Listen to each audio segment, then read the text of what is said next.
Springfield's Talk 1041. Hello, everybody. Good Tuesday morning. My name is Nick Reed. Wind advisory through tomorrow morning. How many unidentified flying objects will be shot down today? I gotta tell you, I don't feel better about any of this as it all plays out. Evidently, despite the most recent shoot-down, utilizing heat-seeking missiles, it's being reported that somehow it evaded. The object managed to not get connected by a heat-seeking missile, and that missile has not been found. Don't know where it is, evidently. None of the wreckage from the three objects that have been shot down since that first one a couple of weeks ago. None of the wreckage of any of those have been found, according to reports. The president is, well, he's in charge. I mean, make no mistake about it. Kirby was asked. We've got some audio reaction to all of these latest developments. Kirby was asked, it's just the sort of thing maybe the president should talk about. I mean, we're left and right, we're shooting down these objects that we're like, we don't know what they are, and one of them evaded a missile, and and we can't find any of the debris. We don't know what's happening with it. Should the president maybe, given that this is somewhat unprecedented, I don't know, make some comments about it to the American people? And the answer is, oh, don't worry, he's in charge. He's laser focused. He's laser focused in on this. There is a call by the president, so we're told anyhow, to create an interagency effort to determine what is going on. But I do, I'm always interested in behind the scenes stuff. They're calling it unidentified aerial phenomena. And, of course, UFO is a term that has long been, I mean, it's just part of daily speak, unidentified flying object, which we tend to infer from that. When you talk about UFOs, we talk about aliens, but technically it's anything that's unidentified that's flying. And you just know that they made the conscious decision to rename, we don't want to call them UFOs. We don't want that. The White House already, Kirby being one of those, saying people don't need to be worried about aliens here. But you know that the decision was made. Like, we can't call these UFOs. We cannot do that because of the message people will take from it. So unidentified aerial phenomena is the terminology, UAP, that is being used. There was a shooting that took place yesterday, 43-year-old black male, no ties to the school at Michigan State University. This is what they're saying right now. It is pretty amazing how quickly at times information is available versus information for other events, and that already they are officially announcing that he had no family that went to the university, no ties himself. The university, he didn't work there, he never was a student there, so they seem to have a lot on this guy, other than why it was he did what he did. But he did end up taking his own life. I'm sure it is a gun-free zone, as are the vast majority of targets of individuals that want to kill as many people as possible. But we live in this zany world where we look at where are the most dangerous, what's like the place that an innocent person is most vulnerable against somebody that wants to kill as many people as possible. And the answer is gun-free zone. So let's make more of those. Let's give them more places to cause mass casualties. And that's what we do. It's absolutely what we do in this country. I mean, you don't. You and I get it. But unfortunately, there are people in charge across this country that don't. In fact, there was a piece in the New York Times, and they recently had put gun-free zones in some of the park areas, and there was a shooting that took place, and there was this reflective piece, like, well, maybe this doesn't work. We got to figure this out. This putting up a sign that says gun-free zone doesn't seem to stop killers. Oh, Oh, is this the epiphany that you're having? Jason Ryman with the latest news update.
First alert forecast wind advisory through tomorrow morning. We're going to have rain today, high of 58, windy 40 tonight, sunny 70 tomorrow. Thursday, mostly cloudy 37, and then 42 with sunshine on Friday.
I want to thank Tom Martz for filling in for me yesterday. Did you guys talk about the Super Bowl and everything? Was that Just a little bit. subject matter? Yeah, just a little. I've noticed with halftime shows that there's no in between. There's no middle ground.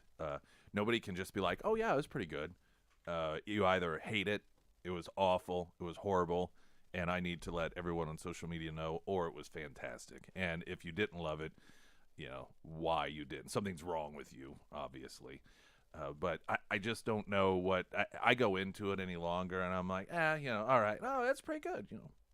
It's all right. I kind of fell in the middle. I was it's just, I mean, just average. It is just a performance after all. I don't know what we have done when it comes to the Super Bowl and our expectations for these shows. Was it ever like the most incredible show ever? We act as if that's the case, and maybe it was, but we act as if things have just gone downhill. And I'm like, at what point did it peak?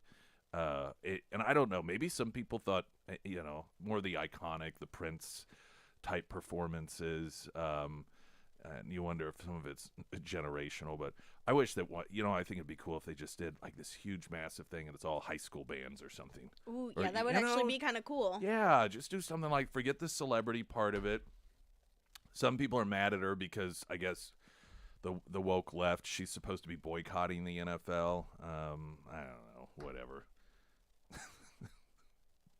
But it made me nervous watching her up on that thing. Yeah, it made me sick to my stomach.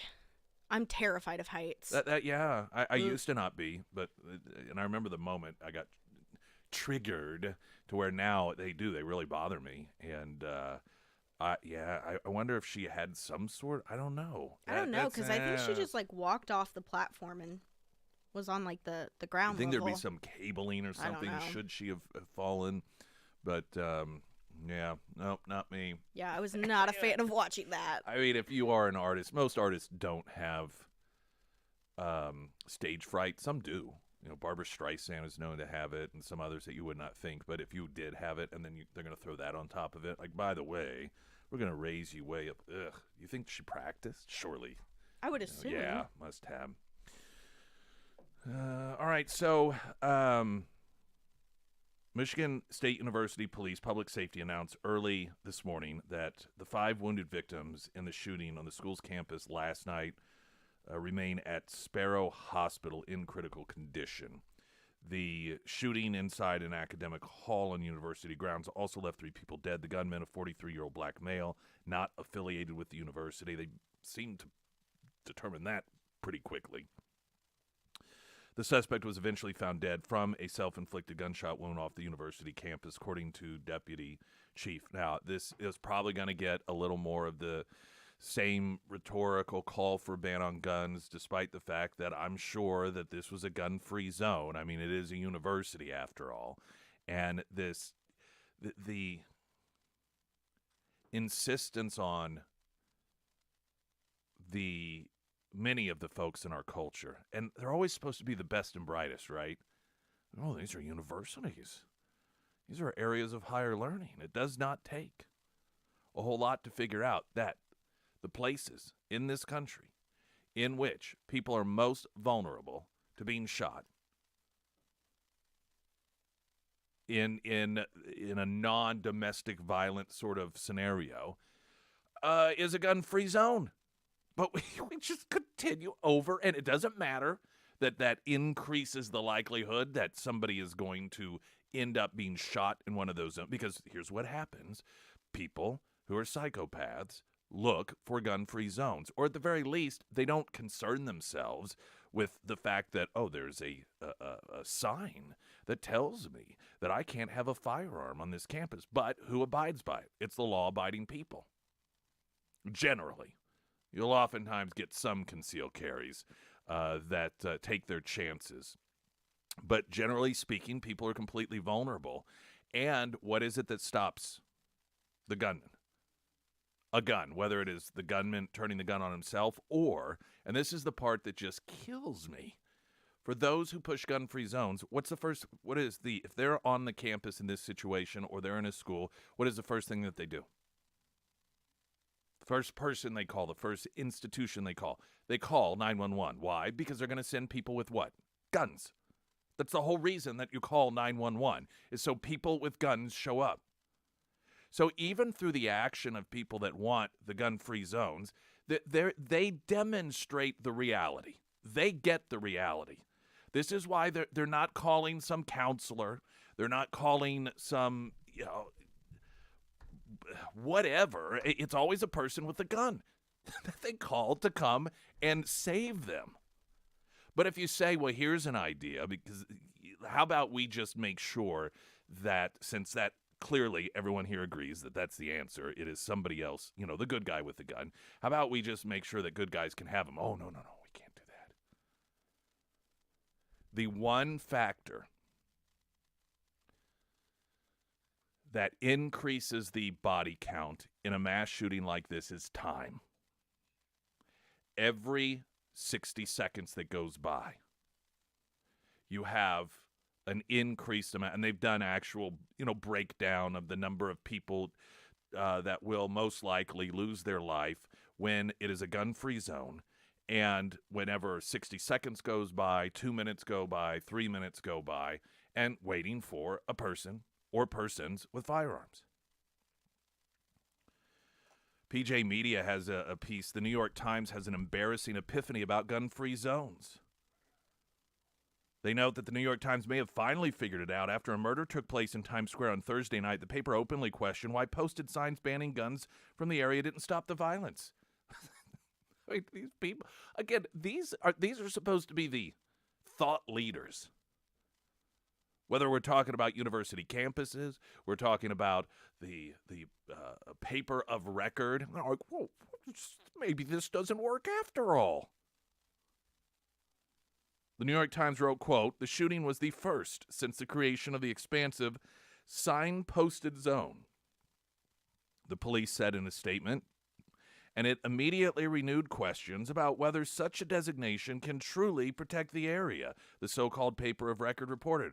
No, it can't, and no, it doesn't. Going to take a quick break, pick up where we are leaving off at this point. Springfield's Talk 1041, the American Transmissions Talk and Text Line 447-KSGF. I'm Nick Reed.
447 KSGF, the American Transmissions Talk and Text line. The shooting that took place yesterday, Michigan State University, and a number of you noting that this probably won't last too long in terms of coverage, and it won't. There are a number of reasons, but one is, let's be honest, it doesn't fit the color narrative.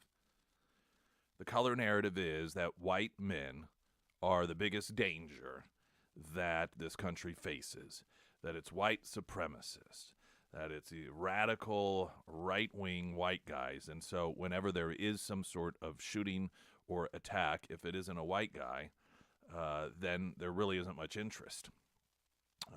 They will shift to this is why we need gun ban narrative, despite the fact that it's a university campus, which means that you've got gun-free zones. So that, everything they argue runs counter to the truth. Marjorie Stoneham Douglas High School, gun-free zone. Pulse nightclub, gun-free zone.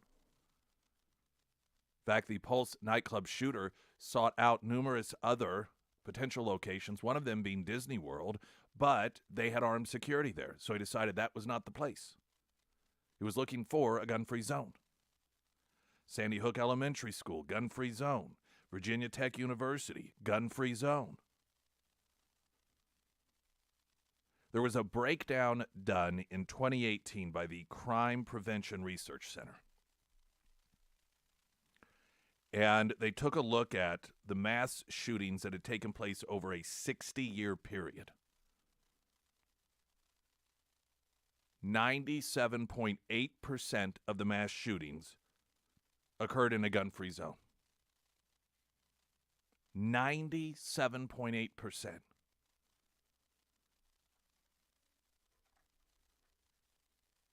That is a remarkably high number. And it illustrates the insanity of continuing to listen to people who claim that their way is the way to safety, when clearly it is not. It is putting people's lives in danger. When you have 97.8% of mass shootings that took place over a 68-year period in a gun-free zone, that's what some people would call a clue, a hint, a wake-up call. But you'll still have these university campuses that this is, again, what just galls me. These are supposed to be areas of these little geographical areas in which higher learning, critical thinking is the whole purpose for being there. Yet those are the areas in which none of that takes place. Because emotions. People died, guns are bad, so let's just say don't have those anymore. Well, but that doesn't help. In fact, it hurts. Well, that's okay because it makes us feel virtuous. And that's all that matters. And so here you have another, scenario play out, and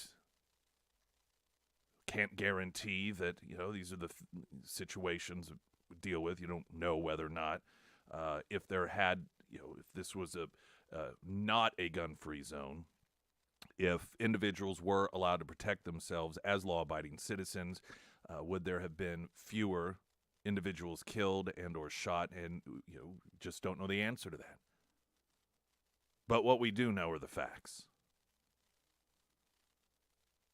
And if we are genuinely interested in meaningful results, then you do things that diminish the likelihood that more people are going to get shot. You don't create the atmospheres in which, over a 68-year period, 97.8% of mass shootings took place, and that is a gun-free zone. And then, as if it's just, so many of you know this and recognize this, but then they put up signs. To put up signs, just in case you're wondering, we over here are a gun-free zone. I've always thought, you see neighborhood watch signs, you go into a neighborhood and they have neighborhood watch, and I thought, you know what you'd like to see and what would be a true deterrent is not just neighborhood watch, but signs that say this is a gun zone.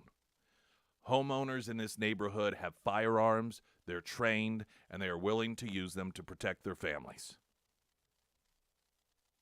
Now, if you have two neighborhoods, all other things equal, one with a sign that says that and another one that has yard signs, oh, we're a gun-free family, which of those two do you think is going to be targeted? Again, common sense. Springfield's Talk 104.1, I'm Nick Reed.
All right, we're going to get these wild temperature swings this week. The first alert forecast sponsored by Navant, employee benefits that work. There is a wind advisory through tomorrow morning. Today, rain, windy, high of 58, 40 tonight. Sunny, 70 tomorrow. Then a relatively drastic temperature change for Thursday with a high of only 37. And then edging up to 42 for Friday.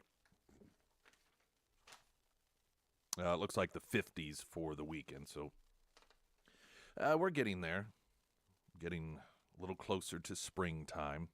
Emily Johnson, House Theory Realty, not only, this is something that we're kind of having a email conversation back and forth with, and we mentioned it a few times early on, that Emily Johnson is not just a realtor, but broker and owner of House Theory Realty. You know, I've mentioned that she wears many hats, and she is able to do that very successfully, and you can hear that, you can read that in the reviews that so many people have used Emily Johnson, House Theory Realty, and what they, say their experience has been, everything from, taking care of repairs that were needed to get done in order to sell our home, to doing, there's one couple that was moving from out of state, and someone had recommended her for the purchasing of a home from afar, and she was able to do that as well with them. So you get it all with Emily Johnson, House Theory Realty. For any of your home buying, selling needs, you can find her contact information under Nick's endorsements, ksgf.com. We're going to talk in a little later in the program about the latest developments regarding the unidentified objects that we keep shooting down. And the new tactic of the White House is to blame Trump for not finding it before they did. Now, just Think about this for a moment.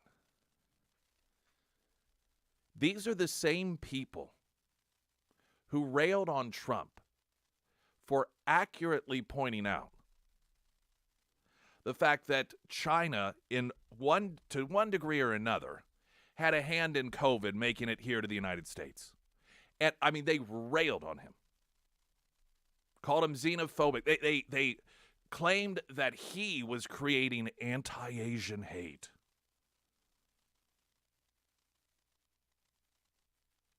And the travel ban that he put in place at one point in order to try to stop the spread of COVID here to the United States, it was xenophobic. We kept hearing that over and over again. Xenophobic and anti-Asian. And I mean, any sort of crime that would be committed against a person who is Asian was immediately pointed to the rhetoric of the Trump administration. Oh, and now we're supposed to believe that Trump was... Can you imagine their reaction if Trump had been out there? We have no idea whether or not. I mean, they're trying to claim that some of this stuff was occurring over the U.S. They're walking a bit of a gray area line there because they've, of course, had to back off at their initial claims that he knew about this and didn't do anything about it. Well, now it's his fault for not knowing anything about it, and we don't know how far advanced it was at that point. I suspect between Biden and Trump, if there was a president that the Communist Chinese Party would not want to poke at, it would probably be the Trump administration. We've seen that consistent backing off by other world leaders, just out of whether it's respect or fear of retaliation, whatever the reason for it was. But Biden clearly has signaled weakness through a number of different moves that he's made. So it would make sense that it would be during the Biden administration that would try to take advantage of these advances.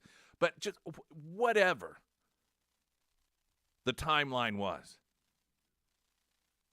the people who told it, you couldn't even, remember he called it the Wuhan flu or China flu or whatever. And I mean, how dare you cannot point the finger at China for things like this, even if they are responsible. You are responsible for hatred that is being stirred up against the Asian community. And now here they're like, well, Trump should have been out there pointing the finger at China all this time. He should have been accusing them of having this whatever it is that they've got underway in the United States and to what degree it is. And again, we don't even know that it was. There's no evidence that's been put forth that suggests that it has been such the incursion that it is now. But I just love these people in this White House. They are just so full of crap. Speaking of, the left-wing intelligence community folks who proactively spread misinformation as part of a propaganda effort to get Joe Biden elected president. They signed that letter. It's like a 5 or 6 page letter regarding the laptop story as a Russian hoax. Well, James Clapper, he's out there. He's angry that that's being mischaracterized. That's not what they meant by that letter at all. The key signer, this is the New York Post, of the open letter that wrongly suggested the New York Post bombshell reporting on Hunter Biden's email was part of a Russian information operation, has accused Politico of distorting, quote, what we said more than 2 years after the fact. Former Director of National Intelligence James Clapper tried Monday to tamp down the growing controversy over the letter that he and 50 other ex-spooks signed after the Post first revealed the existence of the First Son's infamous laptop in October of 2020.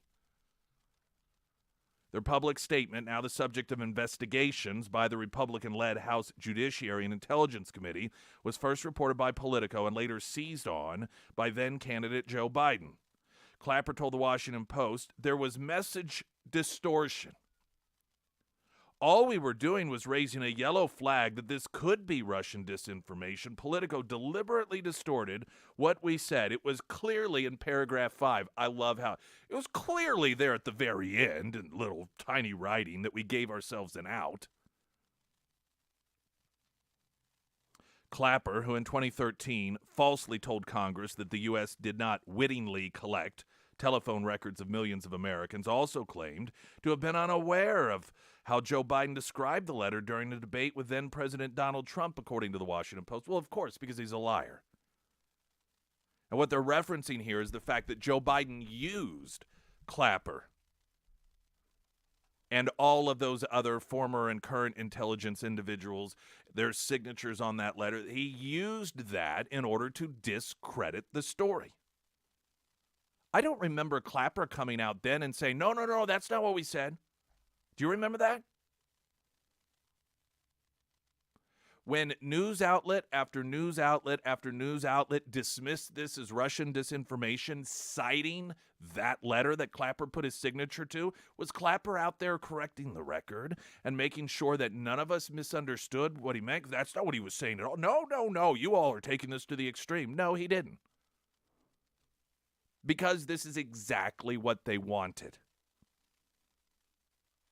They wanted to give the media justification to not cover the story. They wanted to give social media justification for banning the story from being posted on the social media sites.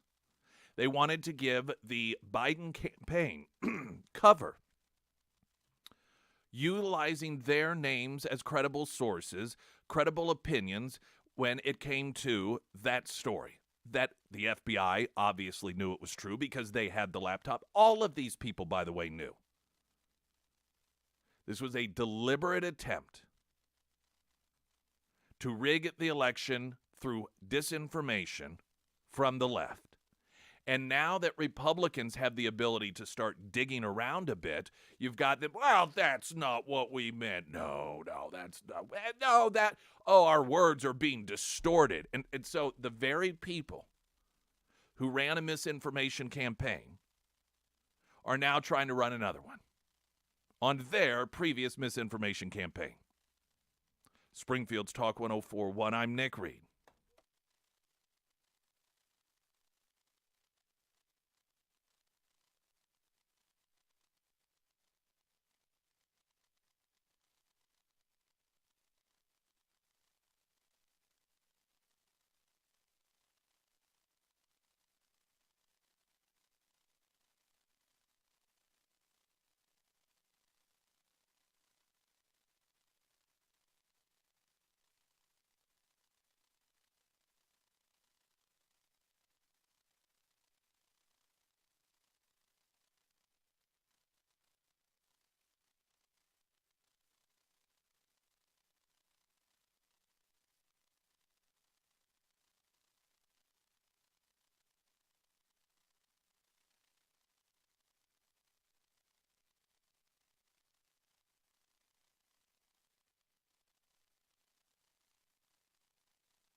Aller Building Company, OLLER, they are finally, officially grand opened at their new location with their showroom floor, and stop by and talk with Wes Aller on Thursday, I believe it was, and we posted a video, kind of give you a walkthrough sense.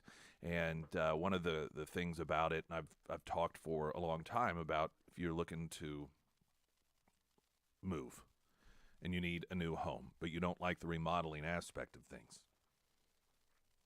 Because let's be honest, when you go into a home, usually there's going to be something.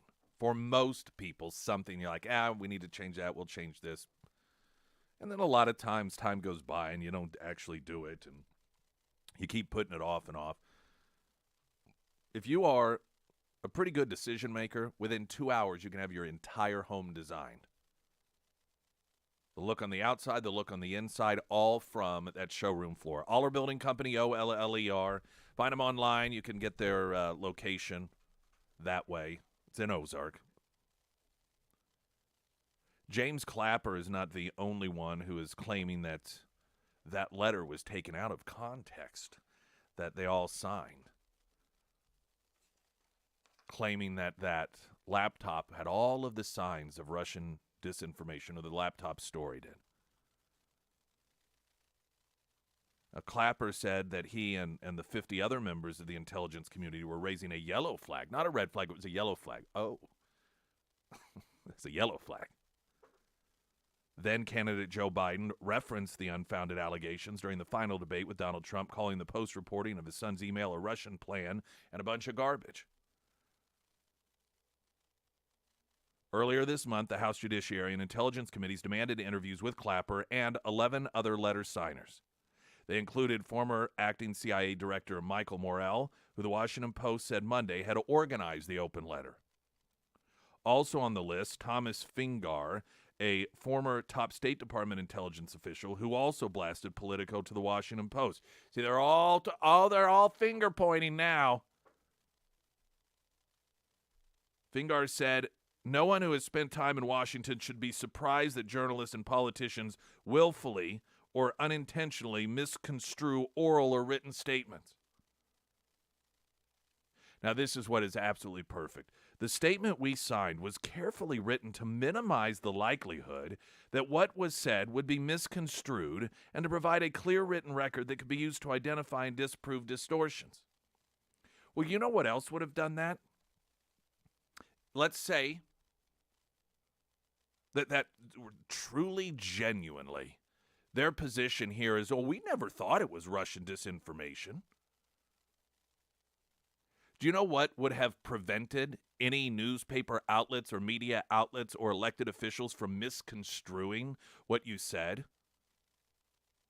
It would have been not saying anything at all. None of this would have happened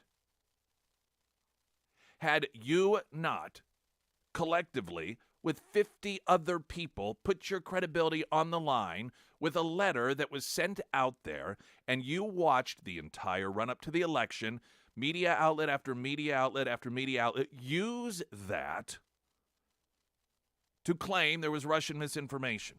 You know, again, none of these people seemed to speak up at that time, did they? None of these individuals, out of the 51 of them, not a single one raised their hand and said, oh, hey, guys, no, that's not what we meant. Now, what they did on page 5, where laughably Clapper says, oh, it's very clear on page 5, all the way on page 5, what we were talking about here. Paragraph 5, sorry. Is they put in there the caveat, well, we can't essentially prove. It just really, really looks like it. It really looks like it based off of our collective 51 individual backgrounds in intelligence. The reason that they do it that way is to try to evade accountability, and so they could do exactly what they're doing now. It's an escape hatch. So they put out a letter.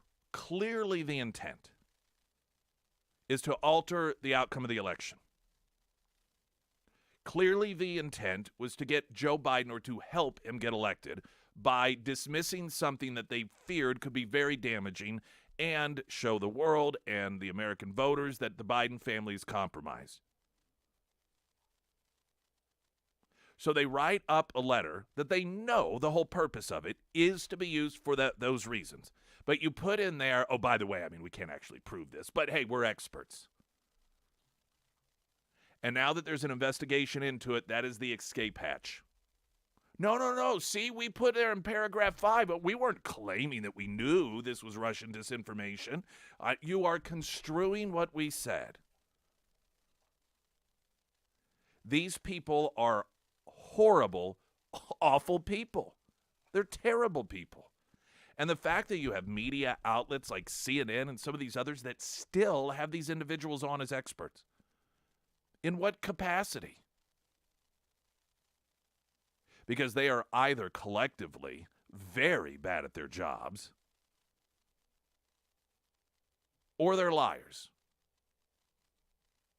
that are being given a platform by the media outlets to spread false information. And I think it's clear to most thinking people it is the latter of those two. Springfield's Talk 104.1, I'm Nick Reed.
Floors Plus Nixa, Floors Plus Springfield, all of your flooring needs. Hardwood floor, luxury vinyl planking, lush carpeting, maybe something a little more industrial. You know, you're going to have pets or something.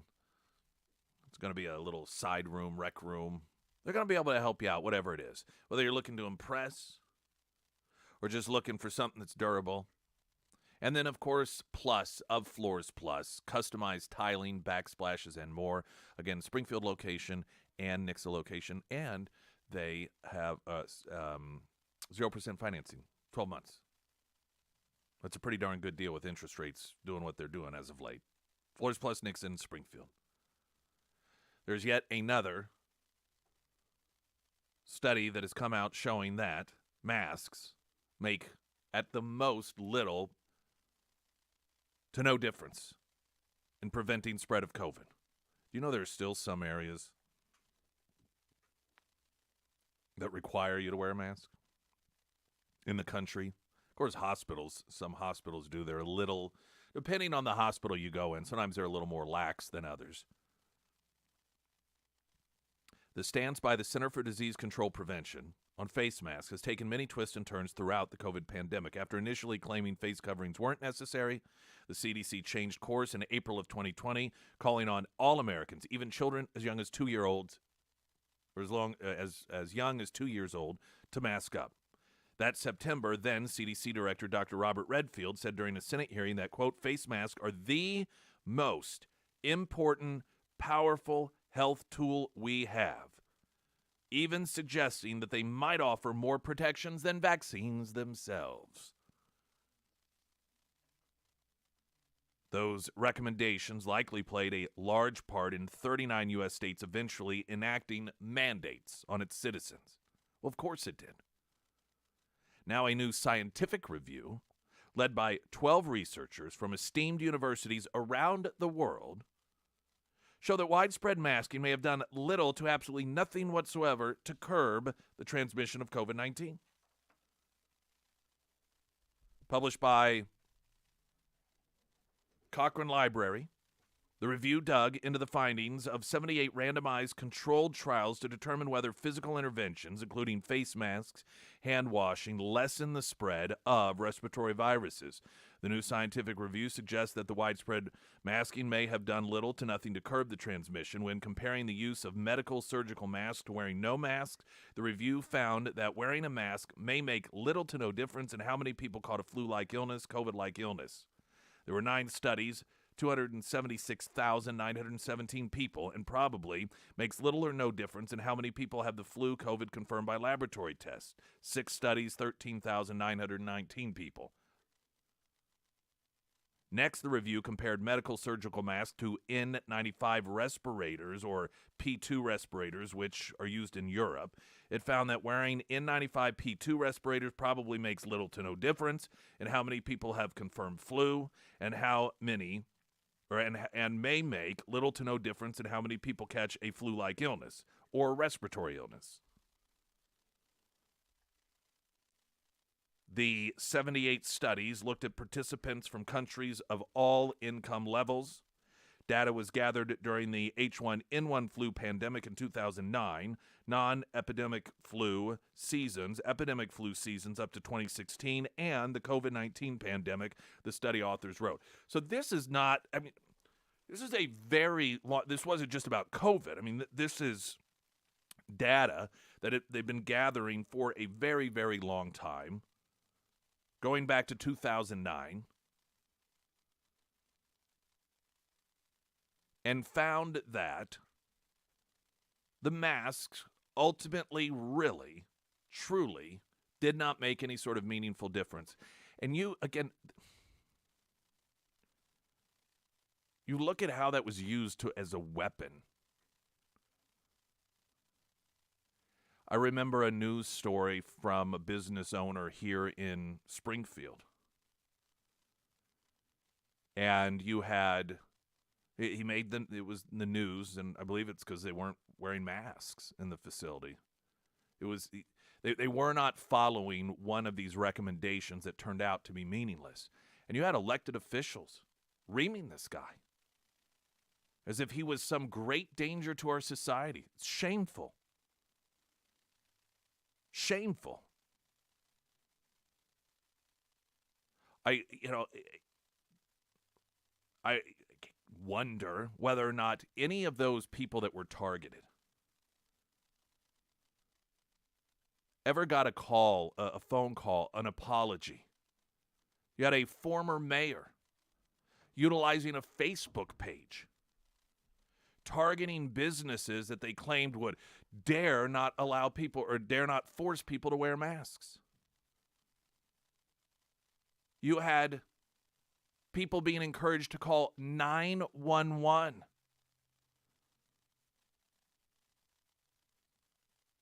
And for what? Scientifically speaking, nothing. Be nice if just one of these folks would be like, you know what? We are sorry. We did you wrong.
All right, Hamilton, live Juanita K, February 22nd through March 5th. Chance to snake out of the office for an afternoon matinee Thursday, February 23rd, when you register to win at ksgf.com. Mark your calendars, and you can get more information about the number of performances and so forth there. So if you don't win, you can always purchase yourself tickets. That is for Hamilton at Juanita K. Coming up just a couple of weeks. Your chance to win tickets at ksgf.com. Well, if you had told me what's the one ride that will never shut down at Silver Dollar City, I know. I would have said Fire in the Hole. Yeah. I just can't. Listen, I know, right? You have new development. It could not, I imagine, have been an easy decision to make, because surely you're going to hear from people locally more than probably outside the local area. But it's just, to me, along with the cave, it's one of the things that is synonymous with Silver Dollar City. Yeah.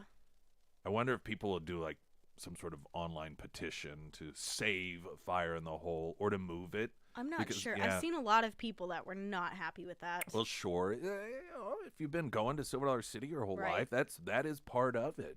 And then, of course, there's some dark history to it that it's always fun to tell kids about in line right before you get on the ride. Mm-hmm. Yeah, I'm wondering, it sounds like what they have, I mean, this is what they said, that it's going to be a new ride that will be there.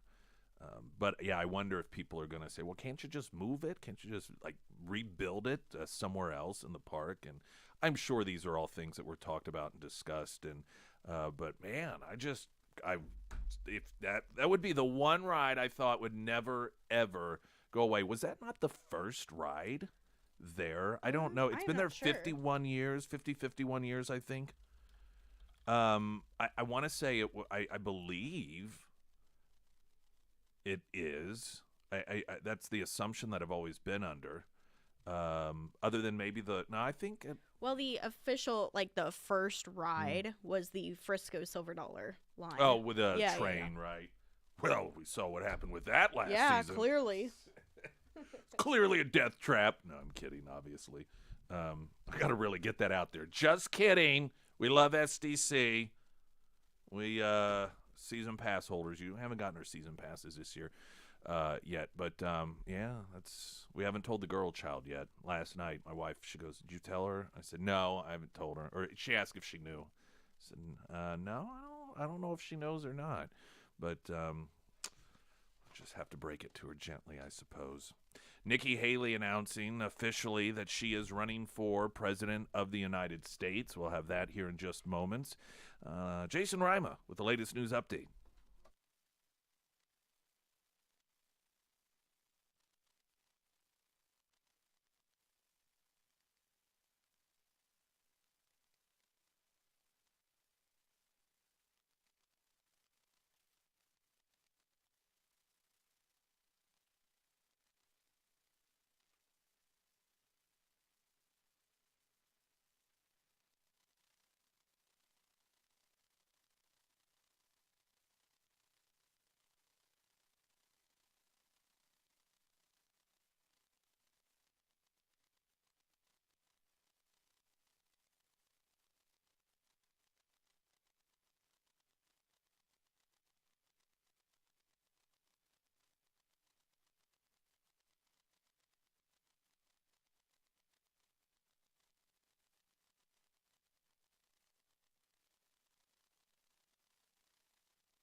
First Alert Forecast, sponsored by St. Clair of the Ozarks Home Improvements. Wind advisory through tomorrow morning. Rain today. High of 58. Windy tonight. 40. 70 and sunny tomorrow.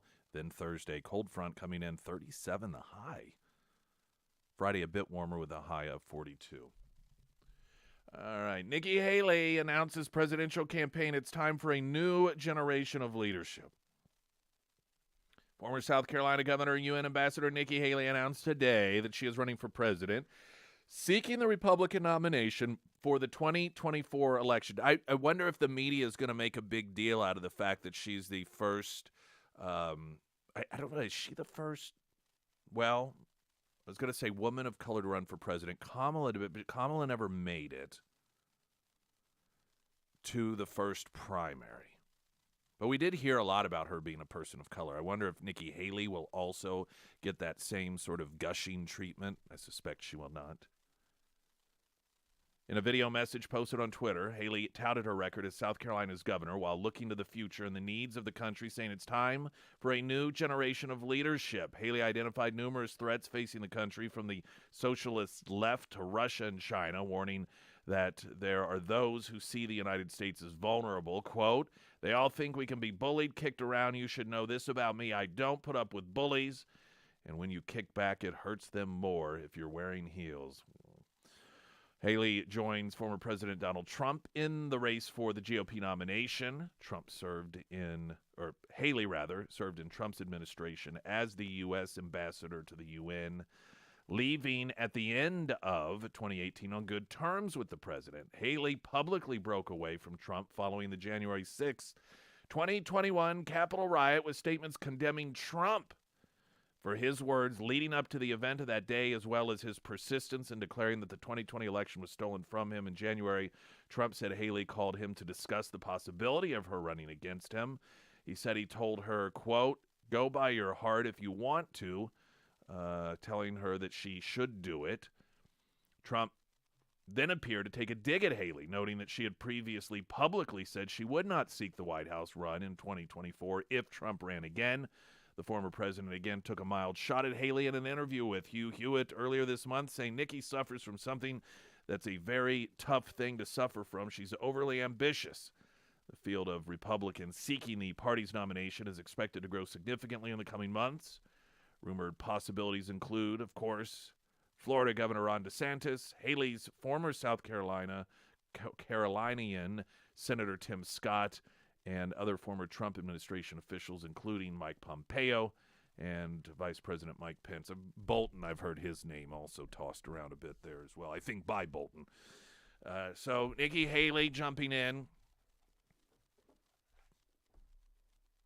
I think as long as Trump is in the field, she's got some massive obstacles based off the positions that she's taken in the past. I just don't know how it is that you convince people who support Trump to choose you over Trump when you blamed Trump or put some blame on Trump for January 6th. I just don't know how it is that you are going to win those people over. Now, if Trump is out of the picture, then you are dealing with a different scenario. But that is just such a difficult thing to overcome. I think for people, when they see Trump being blamed for the actions of individuals that apparently were coaxed along by folks working for the FBI, there's this sense that you are attacking me. You're blaming me for it. And it's very difficult to compartmentalize, saying that, focusing on, and I'm sure she's not going to, but she's going to be asked about it. I mean, this is going to be such a wedge that the media is going to drive between these individuals, and it's a bad position that somebody like Nikki Haley has put herself in, because on the debate stage, they're all going to be asked this question: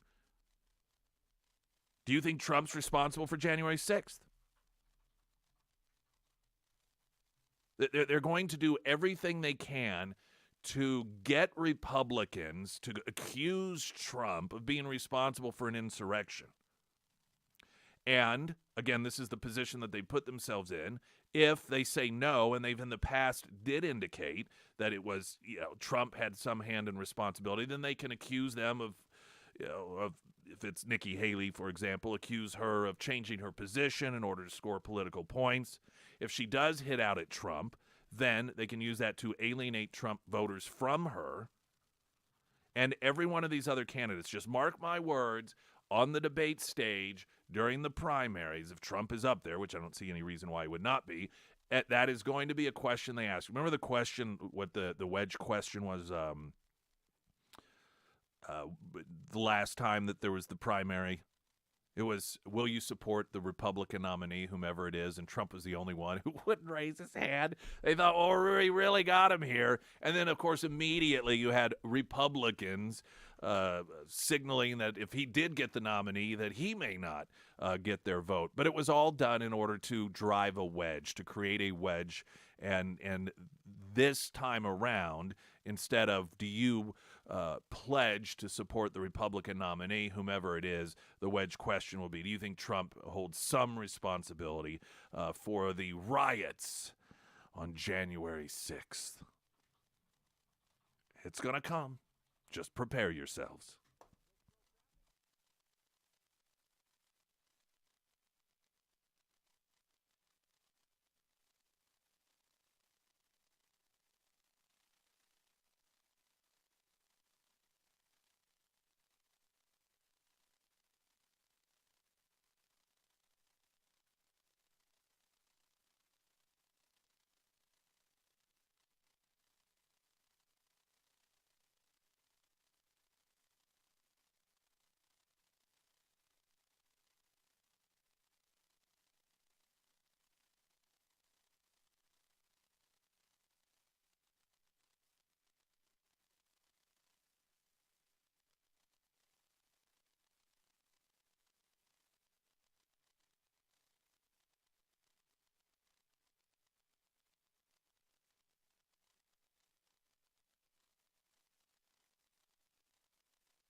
And here's Sarah Myers. Hey, that is me. So we are slowly moving into that spring season, believe it or not, and maybe you've noticed some things that need to be done on the outside of your home, one of which those items may be the roof, and you're not exactly sure who to call, or, you're kind of dreading that. Highly recommend calling my friends over at the Pyramid Roofing Company. They make the process incredibly simple. They'll come out, they will give you a free roof inspection, they'll take tons of photos and videos so you can also see exactly what is going on the top of your roof, and then they'll get you scheduled. Maybe you don't need a whole new roof, maybe you need just a roof repair. Either way, the Pyramid Roofing Company, they'll shoot you straight, they'll get you on their books, and then you'll have a perfect roof as you move into that summer season. So if you do find yourself needing a new roof or a roof repair, highly recommend the Pyramid Roofing Company. You can find all of their contact information housed at ksgf.com under the Sarah's Endorsements tab.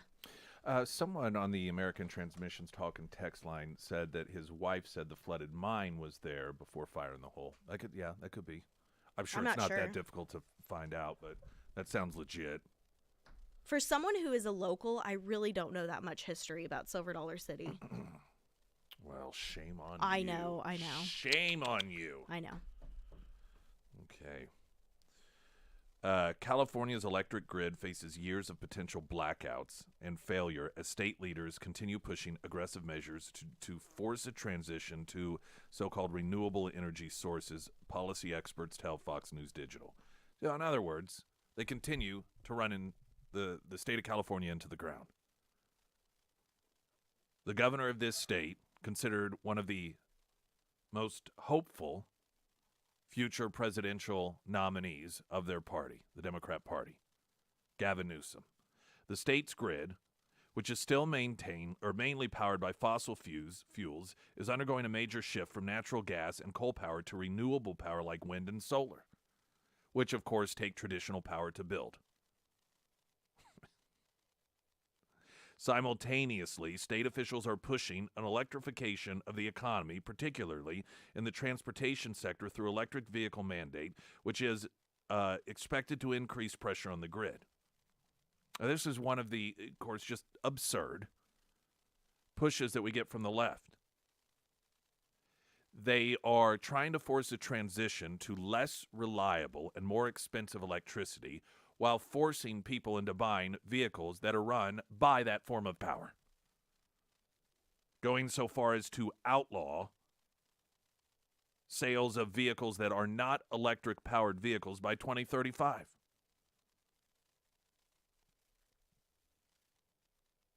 Democratic California Governor Gavin Newsom said in a November announcement unveiling the world's first detailed pathway to carbon neutrality, which is a myth, California is drastically cutting our dependence on fossil fuels and cleaning our air. Not true. There was an article that CBS has, Electric Cars 2023, in some parts of the U.S. recharging now more costly than filling up. It focuses on the East Coast. And one of the folks that they interviewed, obviously not extremely pleased about the increase, but he said,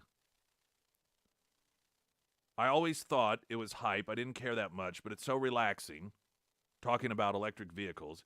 It pushes all my buttons. It's as convenient as gas cars. Well, not according to people who end up stranded. Good for the environment and fun to drive. Well, fun to drive is just a matter of personal preference, but they are not good for the environment. This is one of the real sticking points of this entire discussion. It would be one thing if they were good for the environment. Then you could have a discussion as to whether or not forcing people down this pathway and causing these problems with the electric grid and what is expected to be the total collapse of it in states like California, the rolling brownouts, the blackouts, all of those things. You could say, well, it's worth it because we're helping the environment. It's not helping the environment. Like so many other things that the left claims that they are against, the push towards electric vehicles embraces all of those things. It is not good for the environment. It does not make us less reliant on foreign countries. This puts us under more control from the communist Chinese because of the valuable minerals that are needed, the elements that are needed in order to develop the batteries. And what isn't in China, China has strongholds in Africa. And in one of those African countries, the Biden administration just signed a deal with a country that still has slavery, children slaves that work in these mines. So not only are the policies of the Democrat Party regarding electric vehicles worse for the environment, not only do they make us more reliant on other countries, but they somehow manage to bring back the use of slavery into the vehicle market. From the party that virtue signals every which way but Thursday, this administration actively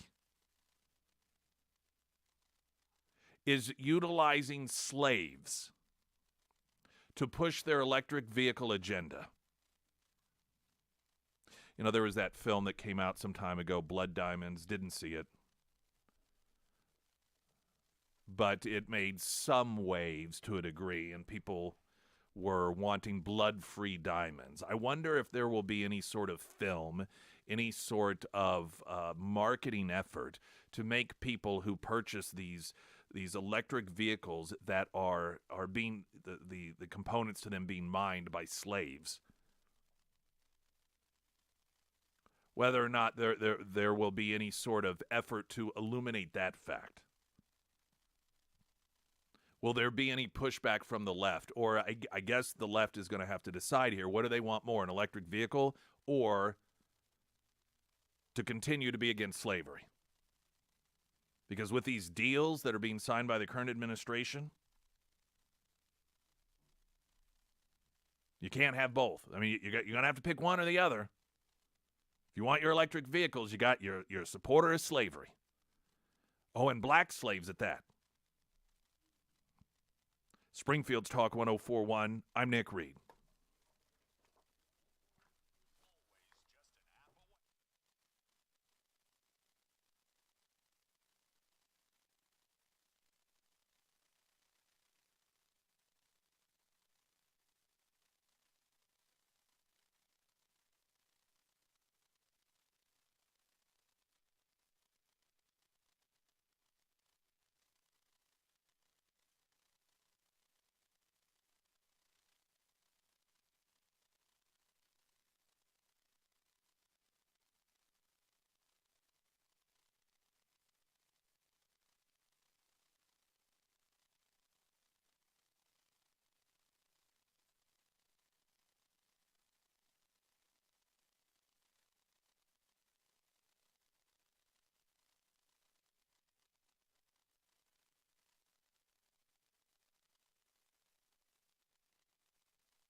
Reason.com noted that the electric truck makers seen in the Super Bowl ad got $186 million in subsidies.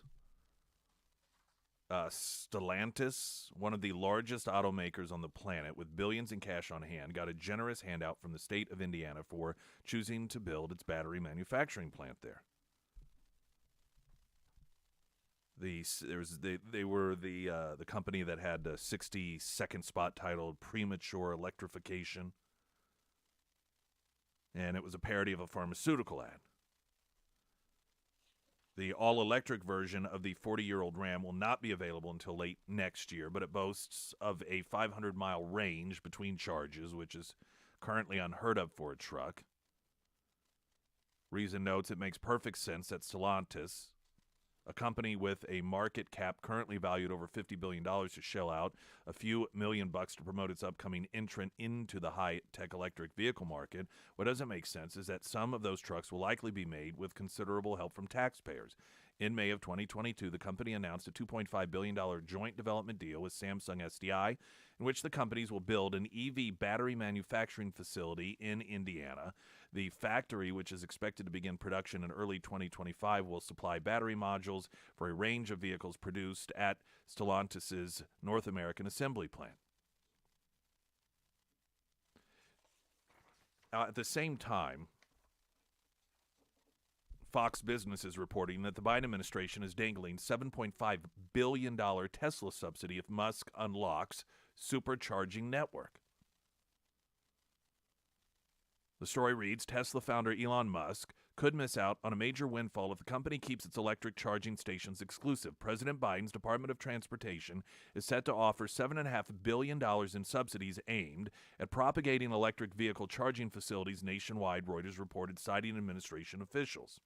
The Department of Transportation intends to require beneficiaries of the massive subsidy package to conform to combined charging system standards. The CCS provides a standard for electric vehicles from different companies and brands worldwide, including Ford, Hyundai, Honda, General Motors, and more.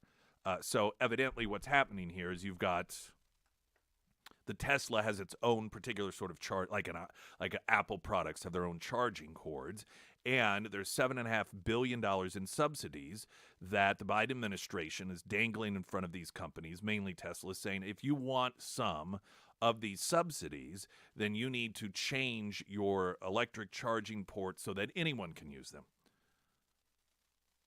And what I find interesting about all this is the same president that just a week ago railed against these massive corporations for receiving subsidies, railed against massive corporations for, quote, not paying their fair share. We're told how bad they are, how evil they are, how horrible it is that the whole corporation, pays less in taxes than a teacher does. Yet here they are, praising, promoting these sorts of very tax incentives that in the end result in these corporations, quote, not paying their fair share. Now, with the $186 million, that was specifically in Indiana, but these are the sorts of subsidies that the Biden administration, that the Democrats love. And now you're talking $7.5 billion in subsidies? What happened to these companies paying their fair share? What are we to tell the school nurses who are going to pay more in income taxes than these massive corporations do? You see, and some of you who are just beginning to pay attention to how all of this works, this can be a lesson, learning experience. When the Democrats talk about the evils of corporations not paying their fair share, they are just positioning. They have no problem whatsoever using your tax dollars to subsidize these industries as long as they're industries that do what they want them to do. As long as these industries are favored industries, as long as these industries write checks to re-election campaigns. So when you're out there cheering them on because they're really talking about sticking it to the corporations, they're manipulating you. Now, by the way, any taxes that corporations pay, you actually pay. It is a hidden tax, if you will, it's oftentimes called. And it's a form of taxation that's very sneaky, it's very manipulative, and this is how they control companies at the same time in this country. They say, yes, it's a free country, but if you want some of your money back or if you want some subsidies, you have to run things the way that we want you to run them. By the way, that's sort of kind of the definition of fascism. For people on the left like AOC, who keeps throwing around that term, clearly not understanding what fascism is, this is what it looks like. The government telling corporations, oh, sure, you can be private, but we're going to tell you how you have to run the job. We're going to tell you how you have to run the industry. Springfield's Talk 104.1, I'm Nick Reed.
Don Carricker, Alex Carricker, Anthony Carricker. I want a greathomeloan.com for all of your home loan needs. That is your first stop shop.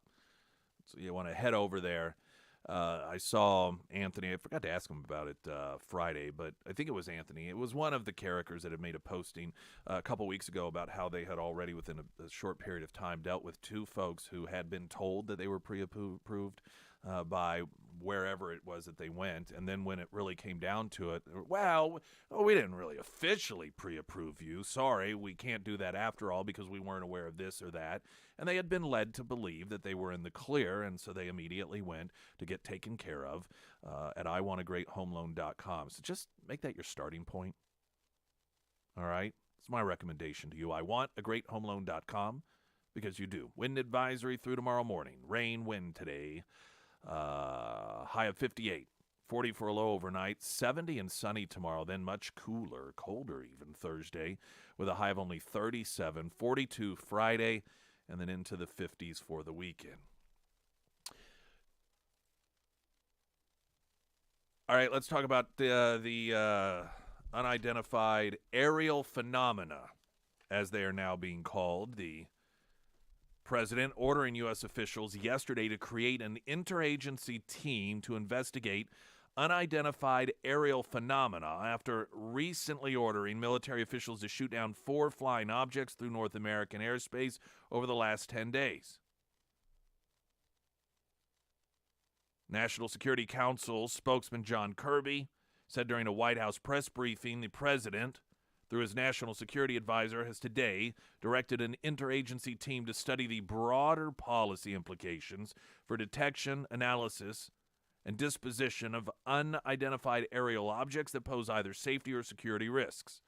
The announcement from NORAD comes amid national security concerns after U.S. officials shot down 4 objects over North America this month, including a Chinese spy balloon off the coast of South Carolina and 3 similar objects in Alaska, Michigan, and Canada. Kirby saying every element of the government will redouble their efforts to understand and mitigate these events. Kirby did say none of the 3 most recent objects American forces shot down posed a threat, adding that no sign of communication or maneuvering or had any propulsion capabilities that were coming from the object. U.S. Senator Marco Rubio questioned why the Biden administration would create an agency he helped establish in 2021.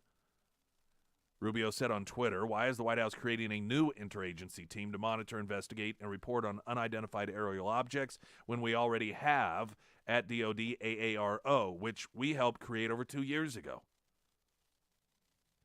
The department, well, I mean, it is pretty standard government, right? Any opportunity to get bigger, and well, we need a new committee. Oh, we don't have this figure. It must be because we're lacking a committee.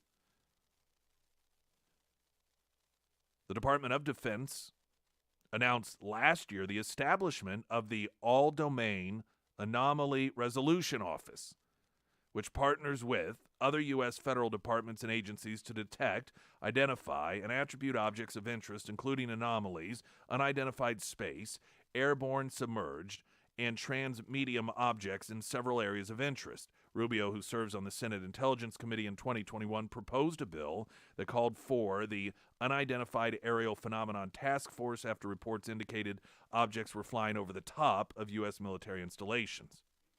Rubio told TMZ at the time, "My thing is very simple. We don't know what this stuff is. It's flying over the top of our installation, so let's find out."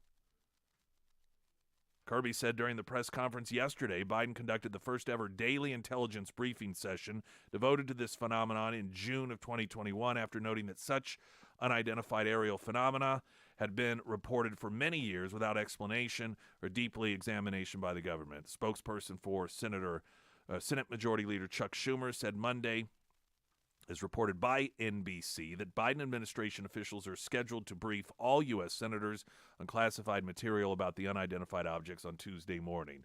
Now, that being said, the chairman of the House Intelligence Committee, Mike Turner, with Neil Cavuto yesterday, and Cavuto asking him what sort of updates his committee has received from the White House. Mr. Chairman, the last time I believe you had a security briefing, and you're part of that group of 8 who would get a security briefing, concerned that balloon, right? The Chinese balloon Right. that we ultimately shot down over the Atlantic. Have you had any briefings since concerning these other objects? No, and it is absolutely frustrating because, obviously, our committee and our members and our staff have ways of communicating with the administration. We're the committee that is supposed to be receiving, the intelligence that's being generated, the notifications from the administration to Congress that are official about these types of threats, and we're not hearing anything. Which just shows you that the administration really doesn't have any idea what they're doing here. They're being reactive. They're reacting to the criticism that they've received. They don't have a policy. And now, they may be being trigger happy, but quite frankly, I'd rather them be trigger happy than the permissive environment that they allowed when the Chinese balloon completed its mission across the United States. You know what I think about Biden years ago? He made the comments about shooting a shotgun out into the air. Remember that comment he made? He's talking about you don't need a AR-15 or whatever his remarks were at the time, and he's like, somebody's messing around. You just shoot that shotgun in the air, and I don't know. In my mind, that's what Biden's doing. It's like just shoot everything down you can find. I believe it was a spokesperson from NORAD noting yesterday that the reason we have gone, this is what they're claiming. It may be true. I have no idea. That the reason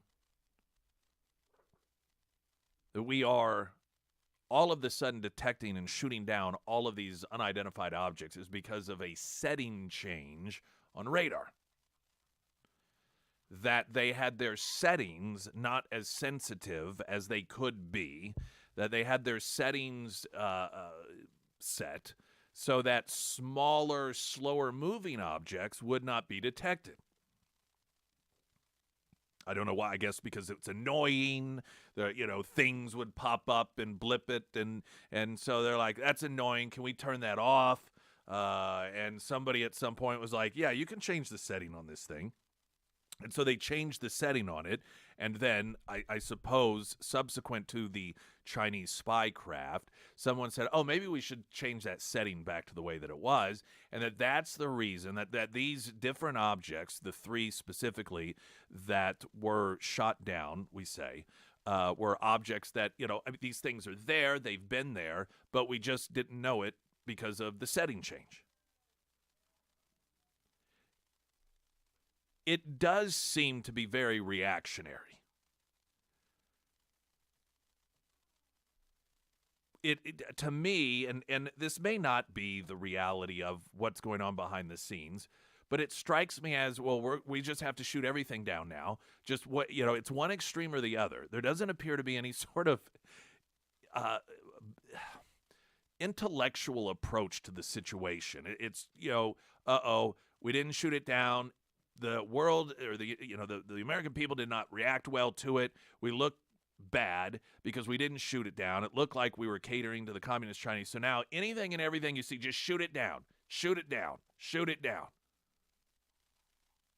And as Congressman Mike Turner noted, that of the two options, underreacting or overreacting, he'd prefer that we overreact. Defense Secretary Lloyd Austin commenting on just what latest developments there have been. The safety and security of the American people is the President and the Department's #1 priority. And I want to reassure Americans that these objects do not present a military threat to anyone on the ground. They do, however, present a risk to civil aviation and potentially an intelligence collection threat. And we'll get to the bottom of it. All right, so we're at least Lloyd Austin's position appears to be that it was necessary to shoot these down because they do pose a threat to civil aviation. Now, that being said, we're also being told that these things for some time have existed, that this isn't anything unusual, it's just we weren't noticing it. Well, if that is the case, has this always been a danger to civil aviation? to the point of, I mean, right, there's levels of danger on a scale of 1 to 10. You got a 1, a 2, a 3, a 4. Scrambling our military fighter jets to shoot sidewinders at them to blow them out of the sky seems to be close to a 10 in terms of the level of danger that we think it is to fire off missiles that are over $400,000 apiece. Incidentally, the government is acknowledging that the most recent attempt to down, successful, we're told, to down an unidentified object was the first missile that was fired off somehow did not hit it. There's no word as to exactly where that missile went, what happened to it, and why it would be that something that we're told is not really any sort of danger, is just these slowly floating objects, yet we managed to, with a $400,000+ missile, not be able to make contact with it. A couple more bits of audio coming up. Springfield's Talk 104.1. I'm Nick Reed.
Sarah Myers. Hey, if you are anything like me, time, you don't have a lot of it anymore. In between my farm and my family and my friends and my little one, I just simply don't have time for things like home repairs. And oftentimes in the evening time, the husband and I, we just kind of take a break and we relax and we talk about different things that we kind of wish that were fixed around the house, just offhand comments. And we realize that we have a lot of smaller items that we just simply don't have time to fix.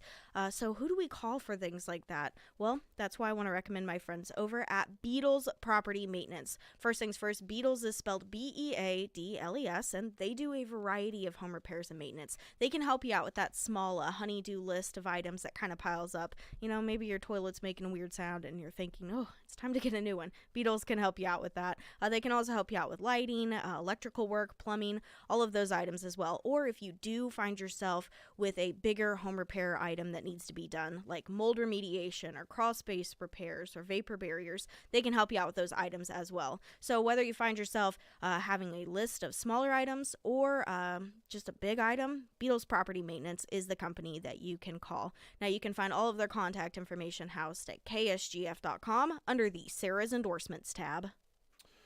NSC spokesman Kirby yesterday, this question that people are talking about, and that is aliens. Could it be aliens? Albeit with her usual winning smile, Ms. Jean-Pierre seemed to rule out any extraterrestrial activity. I don't think the American people need to worry about aliens with respect to these craft. Period. I don't think there's any more that needs to be said there.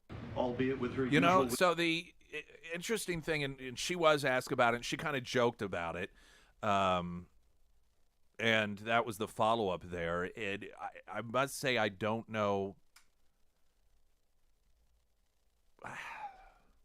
This is the first time that in my memory that you have at a White House press conference.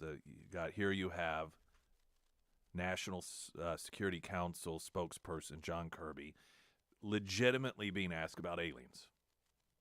It's not some forum on UFOs. It's not some town hall Q&A with former military officials. You have this question being legitimately asked. And while the answer, of course, you can just hear it, and the tone is anticipated to be one that is, no, we don't need to worry about it. It is an odd time. I'll tell you, when you listen to the reports, get the radio on, and you hear about unidentified object being shot down here, and it is the way that those are the opening scenes of a mom driving the kids to school, and the radio's on in the background, and everything's fine, a normal day. And here on the radio, you notice they're talking about shooting down these unidentified objects, and the government saying, no, there's nothing to worry about. This is pretty much how most of these stories start. Regarding border security, now this is an interesting question Kirby was asked because we think of border as being on the ground, and clearly the on-the-ground border is not secure in any way, shape, or form other than in the ways that the drug cartels want it secured on the southern border, given that they are the ones with the operational control of the border. But when it comes to the borders of the sky, how secure are they? When it comes to these higher altitudes, are America's borders secure? The president takes, as I said earlier, he takes our national security extremely seriously. He has no higher responsibility than the safety and security of the American people. And I don't think you need to look any further, quite frankly, than the decisions he's made in just the last week to 10 days to evidence that. But it feels like he's plugging holes. Like these are vulnerabilities that we are discovering in real time. You're making an assumption there that I don't know that the analysis will actually bear out. So I didn't actually answer the question there, other than saying that Biden's reaction within this week-long period is evidence, or 2 weeks, I suppose it's been at this point, is evidence that he really has a handle on things, ranging from allowing what we knew operationally was stealing information from our military installations and allowing it to float over all of these military installations, waiting until it's over the ocean to shoot it down, which to me seems like that's the worst place possible if you're hoping to gather up. I mean, we're still trying to find pieces of it. So ranging from that to shoot down anything and everything that you possibly see, that is the steady hand of calculated leadership that we're told indicates that Joe Biden definitely has everything under control.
Hey, everybody. Garage experts.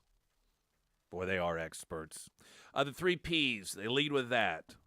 Product, process, the people, and I can attest to you, they do just a fantastic job. And still, even when I walked out this weekend into the garage, and just thinking, man, I am so glad. I cannot imagine going back to having a regular garage, particularly when it comes to the flooring. And that is something that they told me from the beginning, that folks who have garage experts take care of their garage floor with that high-level epoxy flooring with the hundreds of color schemes to choose from. Anytime they move, that is one of the first things they do, is have them back to do their new garage. And I, without question, believe that, because I know it's one of the first calls I would make. Find out what they can do for you, garageexperts.com. You can also find them under Nick's endorsements at ksgf.com.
We played audio in the last hour of Lloyd Austin. He's in Brussels and making remarks about the objects that we are now to a 4 count now of downing. The fourth of which, the first time around, the Sidewinder missile missed it. How that occurs, don't know.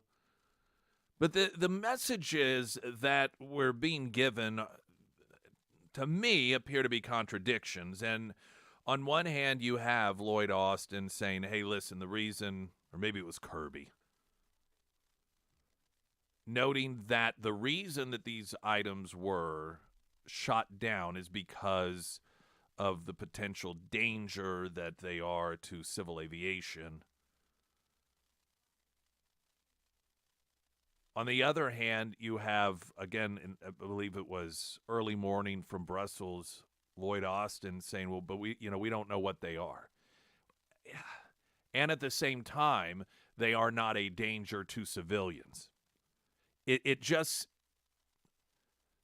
appears to me that everything that is being said in order for people to feel as if everything is okay, even when those messages contradict one another. Now, I'm not saying there isn't a potential explanation for what seems like a contradiction, but to say, don't worry, everyone, there's absolutely nothing to fear here, but then to say, but we have no idea what these things are. Well, if you don't know what they are, how can you declare that they are of no danger to civilians? Maybe there is some grand answer, but it just seems to me everyone's shooting from the hip. As usual, this isn't unusual for the Biden administration that there's all sorts of different messages coming out because there's no leadership. There's no one person, like the president, who actually is getting any sort of briefing and then says, all right, so this is going to be our position. When you're out there, you're going to be asked questions. Kirby, you're going to be asked questions. Jean-Pierre, you're going to be asked questions. Austin, people are going to look for you, and this is what our position is going to be. There doesn't appear to be that leadership person, and so this is why we get these random shoot from the hips, everything from we had to shoot them down, but they aren't a danger to people, but we also at the same time don't know what they are. We don't know where that one missile went.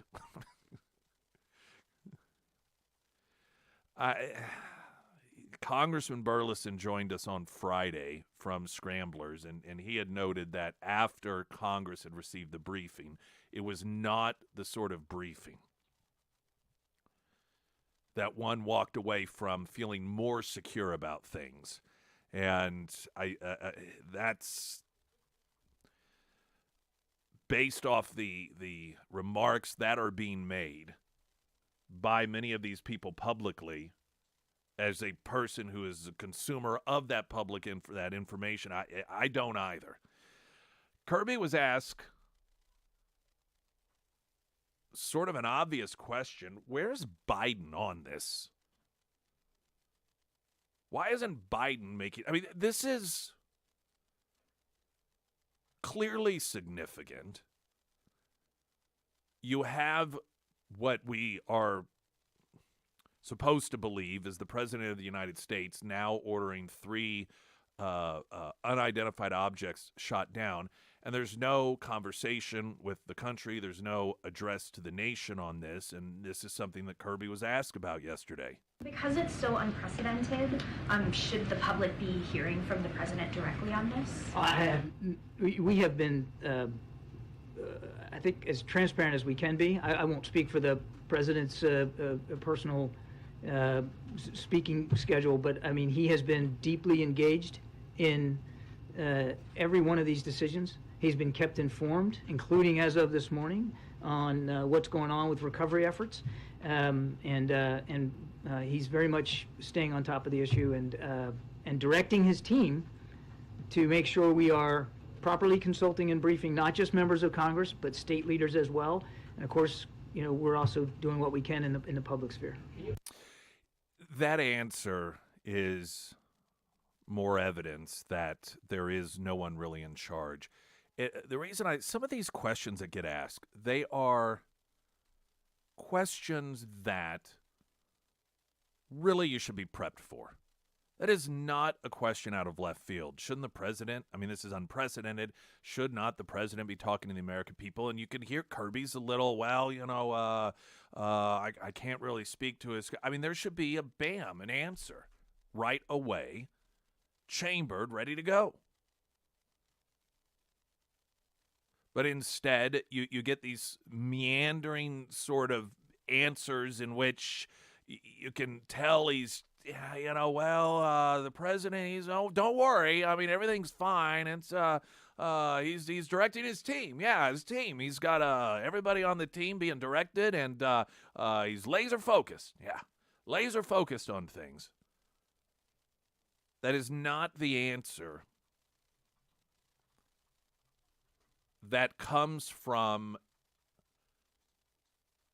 a government that is being run by an individual who has the specific messaging laid out. I mean, it seems, again, everybody's shooting from the hip on this, and there is no unified approach within our government, apparently. That's the sense that I'm getting, and I think a lot of other Americans are as well. Jason Rima with the latest news update.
First alert forecast, wind advisory through tomorrow morning. Rain today, windy, a high of 58, 40 tonight for a low. Sunny 70 tomorrow, and then much colder Thursday with a high of only 37, 42 on Friday.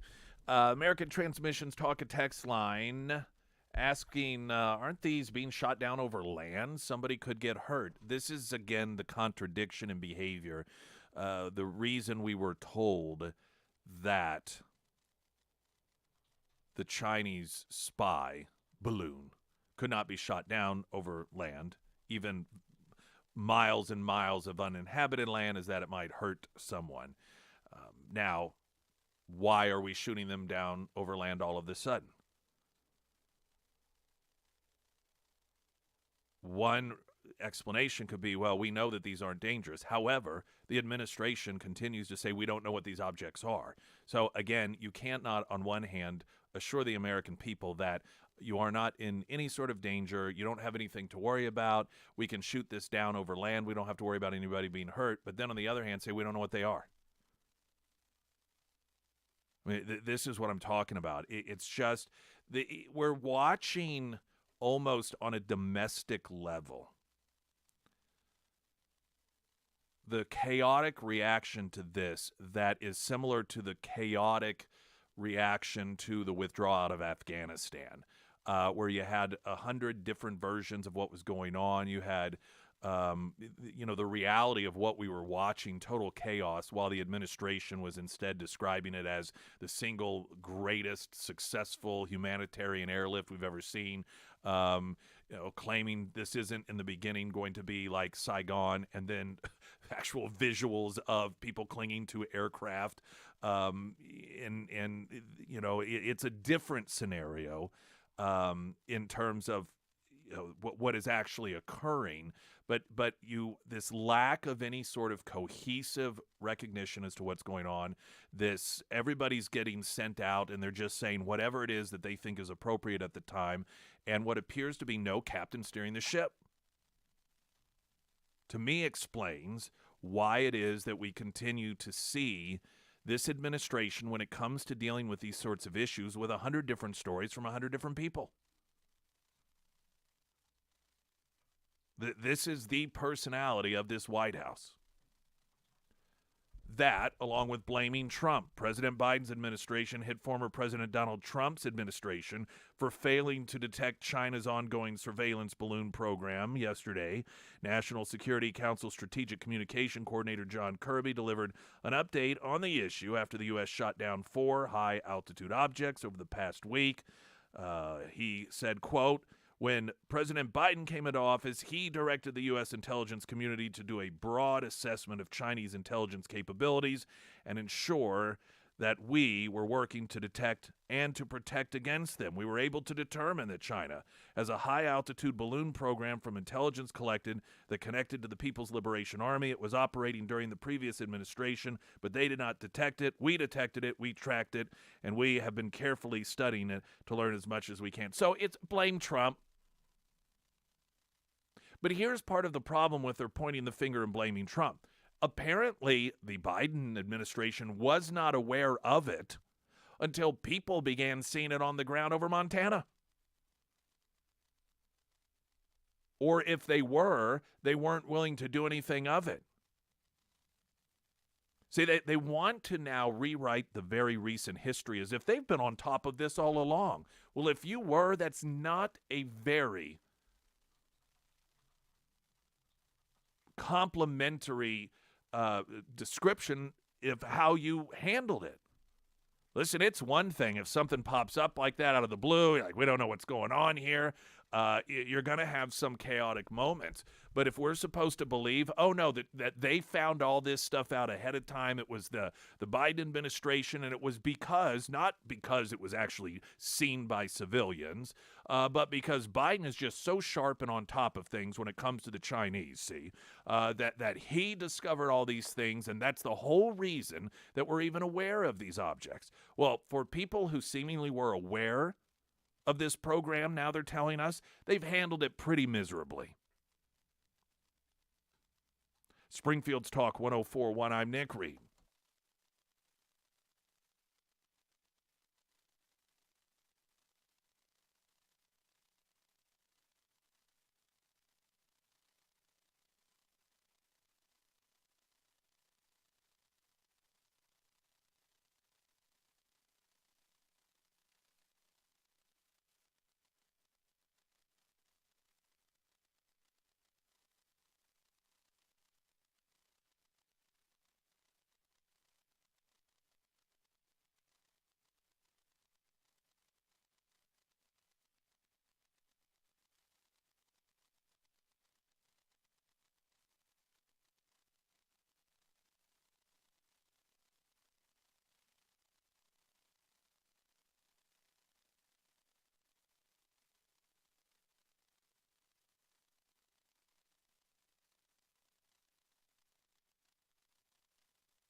oftentimes there are stories and you don't really know, is this the story that is supposed to make me feel better or does it not?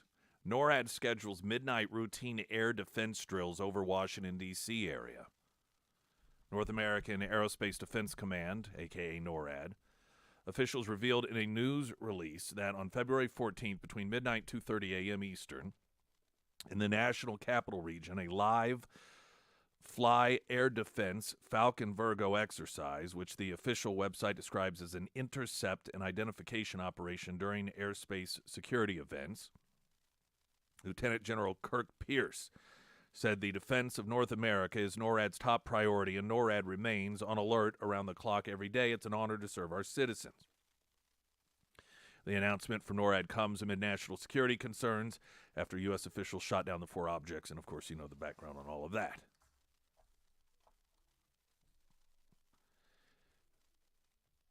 Pete Buttigieg, as the transportation secretary, has a remarkable ability to not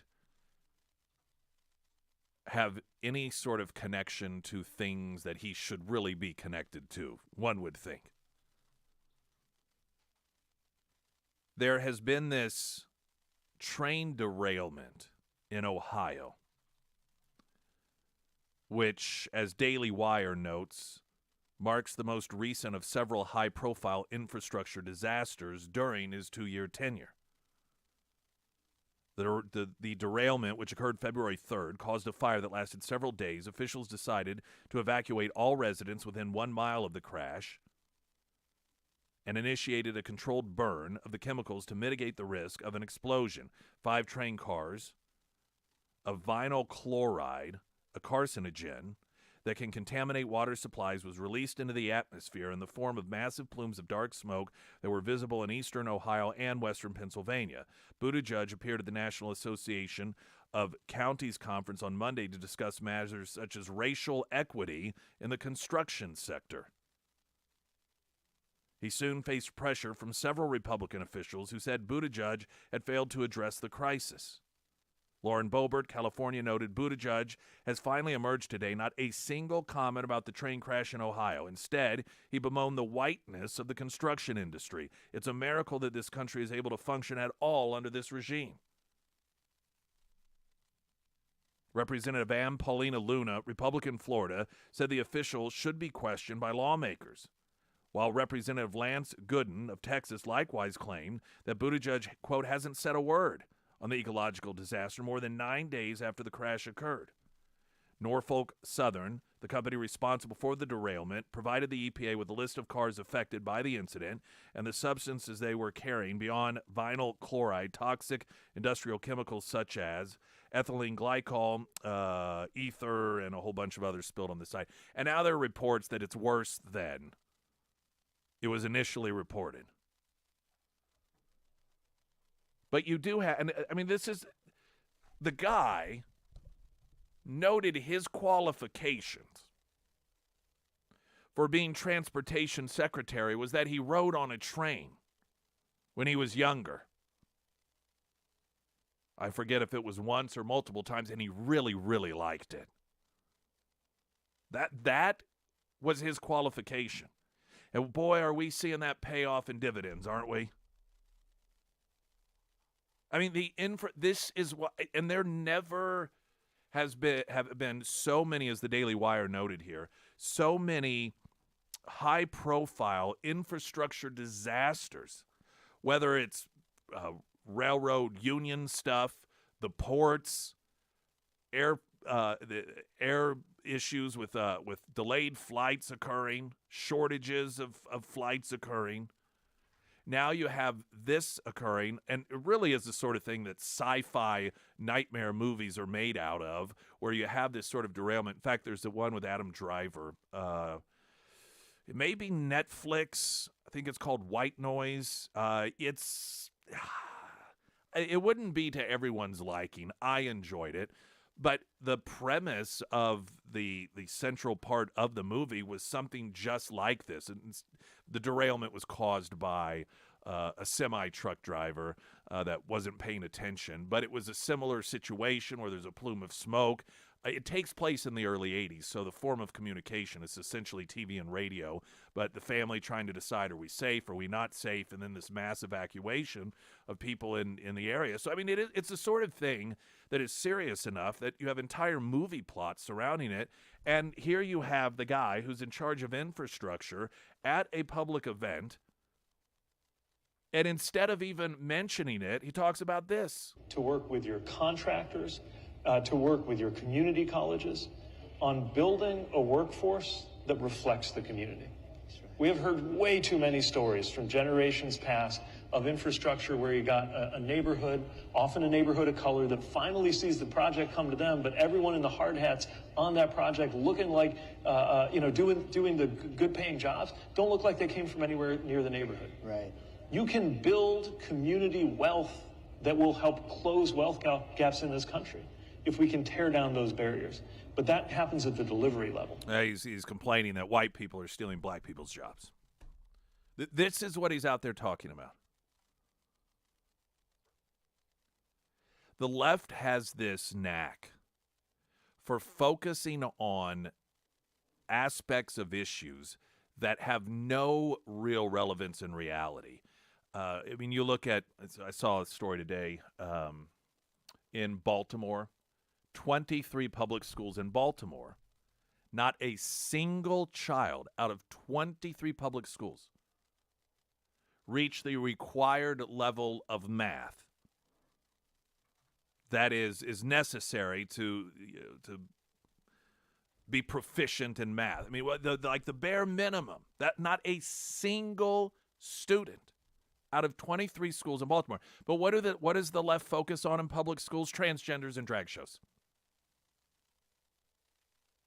You got Pete Buttigieg, one infrastructure disaster after another. What's he focused on? Too many white people in construction. These people can never, in any meaningful way, fix real problems, so they have to create fake ones so that they have something that they can fix or tell us that they're going to fix. See, if it's a fake problem, if it doesn't really exist, you can go about fixing it, and you don't have to worry about being successful because there's nothing really to fix in the first place. So that's why they use all this smoke in the mirrors and constantly in these different categories focus on the things that do not have any use, that don't have any meaningful results that can be attached to them. It's also why things constantly get worse under them and their leadership. Springfield's Talk 104.1, I'm Nick Reed.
I ran a little behind. We're going to get a traffic update, weather in moments. Though a rainy day ahead. We're going to see highs in the 70s, then in the 30s.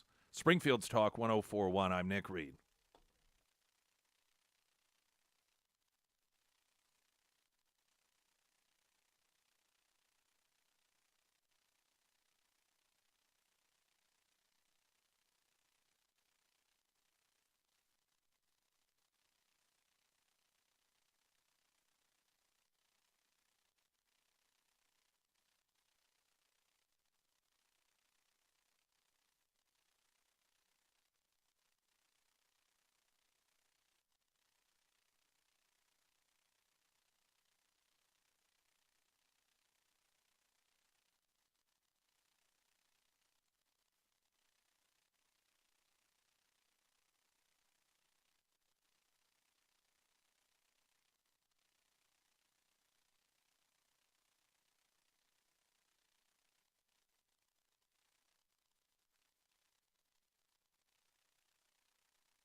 First alert forecast sponsored by Navant Employee Benefits. That work wind advisory through tomorrow morning. Rain, windy today, high of 58. Windy tonight, low of 40. 70 and sunny tomorrow. Then Thursday, mostly cloudy, only 37. And Friday, sunny with a high of 42. And we're going to welcome our good friend and weekend producer, Katie. Hi. Hey, how are you? I'm good. I haven't I'm talked to you in a great. bit. I mean, I do. I see you every day. Yeah. As does Sarah. But listeners, it's been a while. Of course, we had you in as part of your prep to take the citizenship test. Pyramid Roofing sponsored that. And you took it. Tell us about this. Yes, it was yesterday in Kansas City. Yeah. I passed it successfully. It was not as hard as I was expecting it to be. 100%. Well, we did a really good job. I'm going to take credit for that. Right, yes. No, it I should be prepped you. this guy from Pyramid Roofing. Yeah. What was his name? I don't remember. Josh. Yes. So the process of taking the test started with me going through a metal detector. That was the first thing I did. Then I had to do the fingerprints. They took a picture of me, and then I was sitting in line with other immigrants waiting for them to call me, for an officer to come and get me. How many people was there? Not a lot, because everyone has an appointment. So the people were coming and going. Maybe like 5 people besides me. Okay. All in the same room. Where did this take place? Kansas City. Well, I mean, was it like in a federal building or no. McDonald's? Yeah, it was the McDonald's parking lot. Yeah. No, it was the United States Citizenship and Immigration Service in Kansas City. All right. So yes. Then the officer called my name, and we went to this very nice private room, and it was very not stressful. Oh, that's the nice. atmosphere and everything. The officer was super friendly to me. She asked me questions like, how was the drive? How are you doing? Those basic questions that I read about on Google. That's how they test and see how good of a English you speak. Okay. So then she was like, okay, we're going to start with the civic questions first. I'm going to ask you 6 questions, and if you get them all right, I won't ask you more.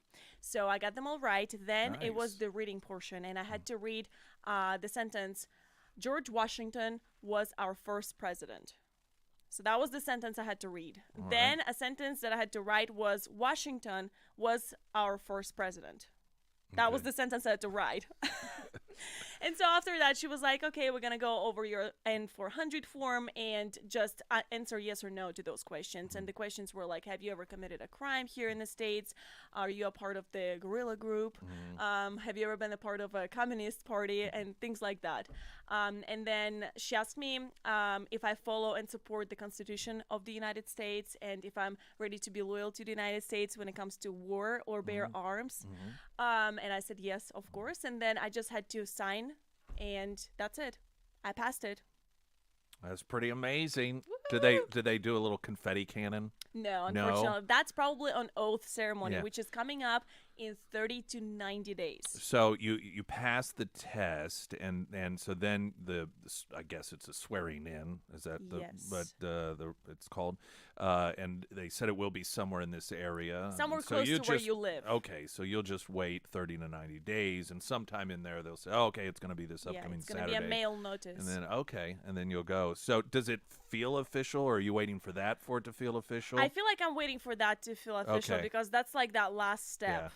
Yeah. You know, even though technically I passed the test, there is no more studying involved, Right. no more stress. Right.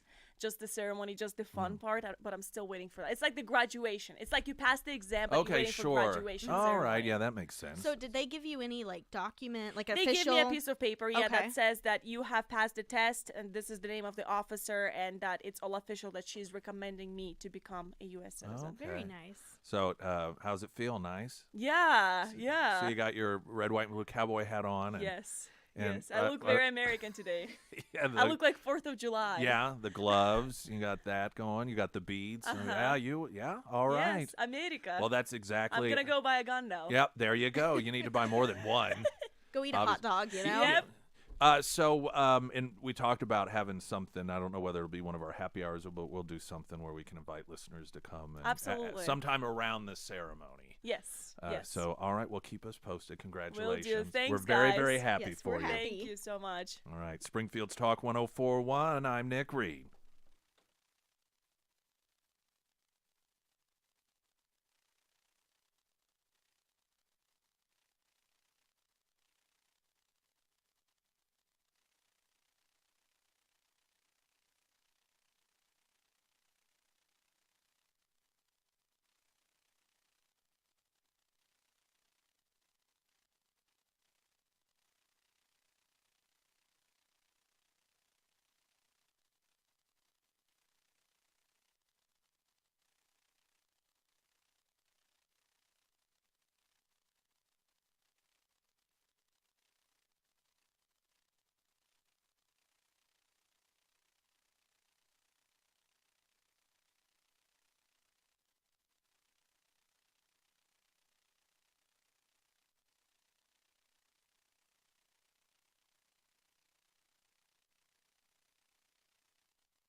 All right, we're just days away from Friday, and we will have our Friday Road Show, sponsored by Affordable Towing at Scramblers. It's Republic Road and National. You know, I relate 100% to what Katie went through, having had to take the driver's test again. Oh, yes. How did that go? It went really well. It went. Did you pass? I did pass. Good job. So I was a couple of weeks ago. I haven't talked about this because, like, maybe I better not say anything. Then I ran into afterwards a couple folks I know at Hy-Vee, and I started telling him the story, and he in particular just thought it was hilarious. And so I thought, all right, maybe I'll tell this story. I was buying a bottle of wine a few weeks ago, and the gal who was checking me out checked my ID, and then she said, "Do you have one that's not expired?" And I thought she was. I just didn't think it was expired. I didn't know. Didn't pay much attention. And then she said, "No, it's expired," and it had expired like almost a year ago. And I've had it checked on numerous occasions. No one's ever said anything. I haven't ever looked at it. And so I think, well, immediately I'm going to need to go get it renewed. And so we had lunch bunch at Retro Metro, and then I headed over there, and so she's like, "Oh, do you want the real ID or do you just want the regular license?" Because the real ID they've kicked to 2025 now. They keep kicking the need for that down the road. And I said, "What do I need for that?" Well, you need birth, and I didn't have this stuff on me. I said, "Well, let's just do the regular." So she's like, "Okay." And then I hand her my license, and she's like, "Well, do you have another form of ID? Does it have to have a picture?" "No." "Do you have your voter card?" "Oh, yeah, I've got a voter card." So I hand a voter card to me. You know what she says to me? "This is expired." I was like, "What?" And I'm like, "Oh, wait, here's my, okay, I must have just left it in there. Here you go." So I give her my updated voter ID card, to which she says, "This also is expired." I'm like, I am a walking expired disaster. So I have every single form of identification, of which I had 3 in my wallet. Every one of them was expired. I don't know why I don't have an updated voter ID card. I'm not sure, but for whatever reason, I had a bunch of expired ones. And so I said, "Well, do you have anything digitally?" They're very helpful. This is the Republic location. I've always had good experience there. And I said, "Oh, you know what? My insurance, I have a digital version. It's an app, and you can see the front and the back of the card, and so it had the address, and okay, so finally." And then I give her my ID back, and then she and this other lady look at it, and she goes, "Oh." And I said, "What?" And she said, "Well, this is over 6 months expired." And I said, "Yeah." She goes, "You have to retake the test, the written and the driving test." Gosh. I was like, "What? Are you kidding me?" And they're like, "No, we're really sorry." I was like, "Well, it's not your fault. I'm the dunce who hasn't known for all this time that my license was expired." And so they give me a book, and I'm like, this book is, there's too much information. Did you read it while you were walking home? Yeah, that's what, when I took my license back from them, I said, "Well, I guess I'll go walk home now." And they laughed. But so I drove home like the criminal that I am. And because I figured, hey, I've been a criminal for months and months and months now, so might as well keep living the lifestyle. I took to it well, slid into that life of criminality, didn't even know it, driving around without any proper government papers saying that I had permission to move around in a motorized vehicle. And then I'm like, oh, I wonder if they have tests online. So I find where you can take the test online, and they're practice tests, not an official test. But I thought that's going to be much easier than reading through this whole book. I would just much rather do it that way. So I took it 3 or 4 times, and the one that I took, I thought it said that there were 25 questions and that you had to get 20 correct. And I took it 3 or 4 times, and I always got like 23 or 24 correct. So I thought, okay, I'm ready for this. And so Friday is a day that I can go down and take it. And you got to take the written test, but then there's also the sign identification test, a visual test, and then the driving test itself. So I go down there, and I take the written test, and there are 25 questions, I believe. I think that's how many there were, 25. And there were a few that I didn't know. I was like, well, one I thought I did. I missed 3. I'm going to see if you know these. On the interstate, what's the minimum speed limit you can go. Like Now, they gave multiple 40 choice. or 45? See, I thought it was 45, but it was 40. Okay. What speed can your vehicle begin hydroplaning? I don't know. Yeah. Like low levels? I don't know. Yeah, well, the lowest option was 35. That's not what I put. I don't remember what I put, but I thought it was going to be. That one I had no clue. I was just saying, I have no idea. So was it 35? Yes, it was Well, 35. okay. Well, I think I'm doing okay. Yeah. And then the other one was if you get, I think it's convicted of drunk driving. Straight to jail. Well, how long do you lose your license? And I put a year, but it was like 90 days or something. Oh, I really? just thought it would be more than that. I've not been in that situation before, so I didn't know. That was another one I totally guessed I on. guess that's a good one to not know because you haven't Right, been in yeah, that situation. I know. Yeah. I got it wrong on purpose, so it seemed real straight-laced. Well, so it's me and a bunch of teenagers in there. That's all it is, teenagers. And I mean, and then there was one guy, he looked like he may have been in his 20s, and at one point she said, okay, I think she said you can miss 10, but he missed 12. Oh. It was half. Oh, and Dang. And so if you miss, they say, well, here you can, because I think you can take it twice in one day, and they'll let you look at what you missed, and I think tell you what the correct answer is, so you can immediately take it again.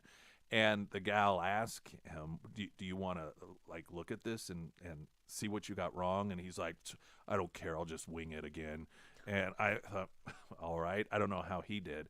So then I go there. So I passed and the eye test and the sign identification test. And then I go out and I have this conversation with this woman who's the only other adult there. She's sitting out there. And I will tell you about this conversation, but I got to get a quick break out of the way here because it's running out of time, and I want to make sure to get the whole story in. Springfield's Talk 104.1. I'm Nick Reed.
A couple of weeks ago, I found out while buying a bottle of wine that my driver's license, had expired over 6 months ago. And with that, I learned that not only do you have to retake the written test in order to get licensed again, but you have to take the driving test.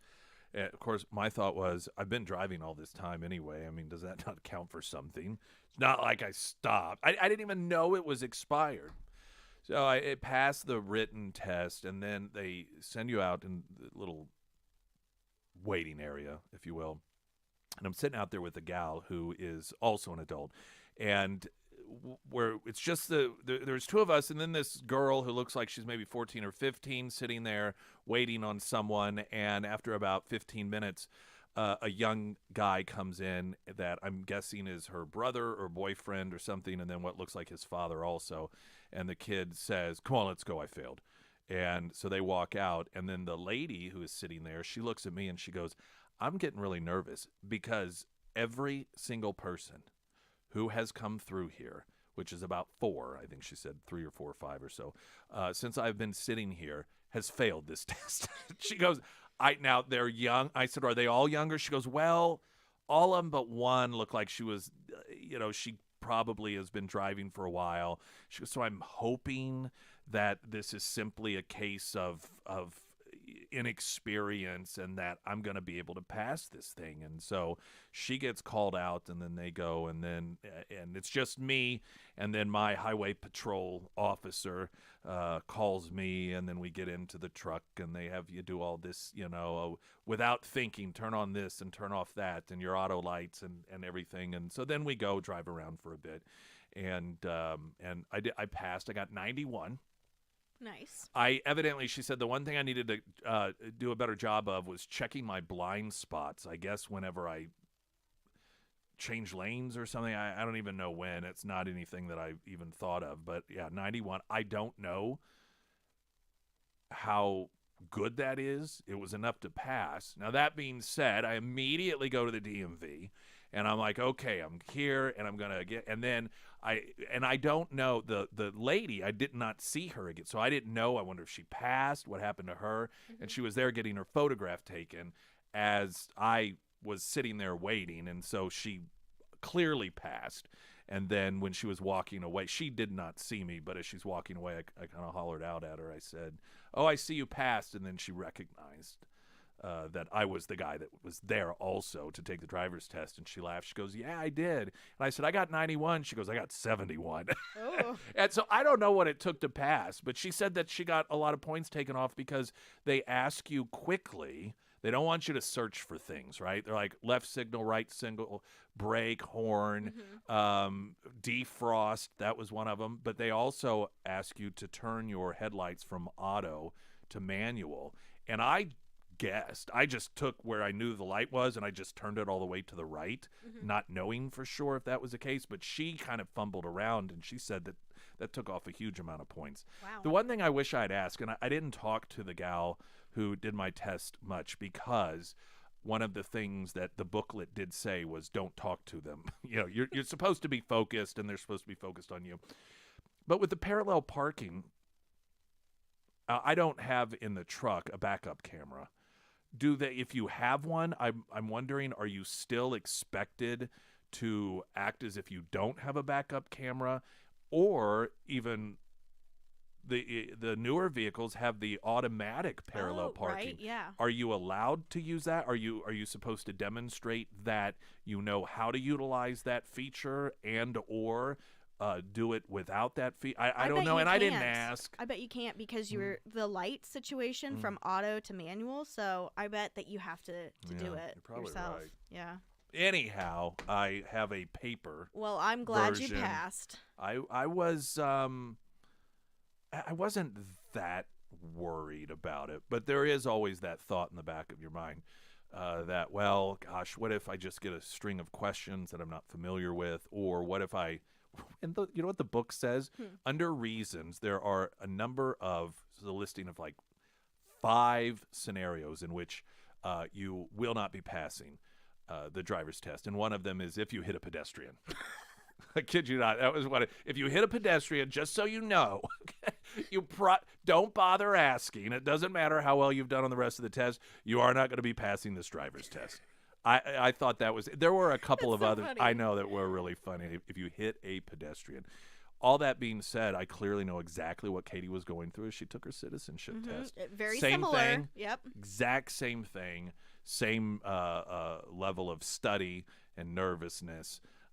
But it does go to show you some of the things that you think you don't want to be cliched, but like, do I really need to know the answer to this? But hey, all that matters is that I passed. I'm legit once again, everyone. Whoop, whoop. Out on the road. I've been driving all this Watch time. out. Didn't even know it. Nick Reed's on the road. Glad I don't get pulled over. That would have been very embarrassing. Would not have cared for that at all. Don't forget, we have your chance to win tickets to see Hamilton at ksgf.com. That performance is going to be at Juanita K, and that runs from February 22nd to March 5th. And a Thursday matinee performance, you can win tickets by going to ksgf.com, or if you want to buy tickets for a time that is more accommodating to your schedule, you can, of course, do that as well. We'll have all the details there. And that is at ksgf.com. While you're there, get signed up for Lunch Bunch Retro Metro. If you win, then you and up to 5 of your friends or coworkers or family will join Sarah. You'll join me for lunch at Retro Metro. That's all at ksgf.com. Glenn Beck's coming up next. I will talk to you tomorrow. I'm Nick Reed.